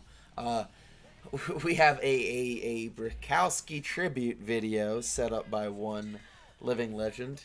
I felt there just had to be something fitting to pay respects, pay our love, our collective love, and pay a tribute to a man like any other man.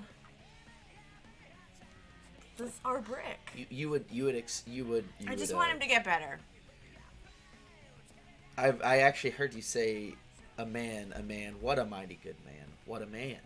And, while that might not be shared of me, again, please heal up, Brakowski.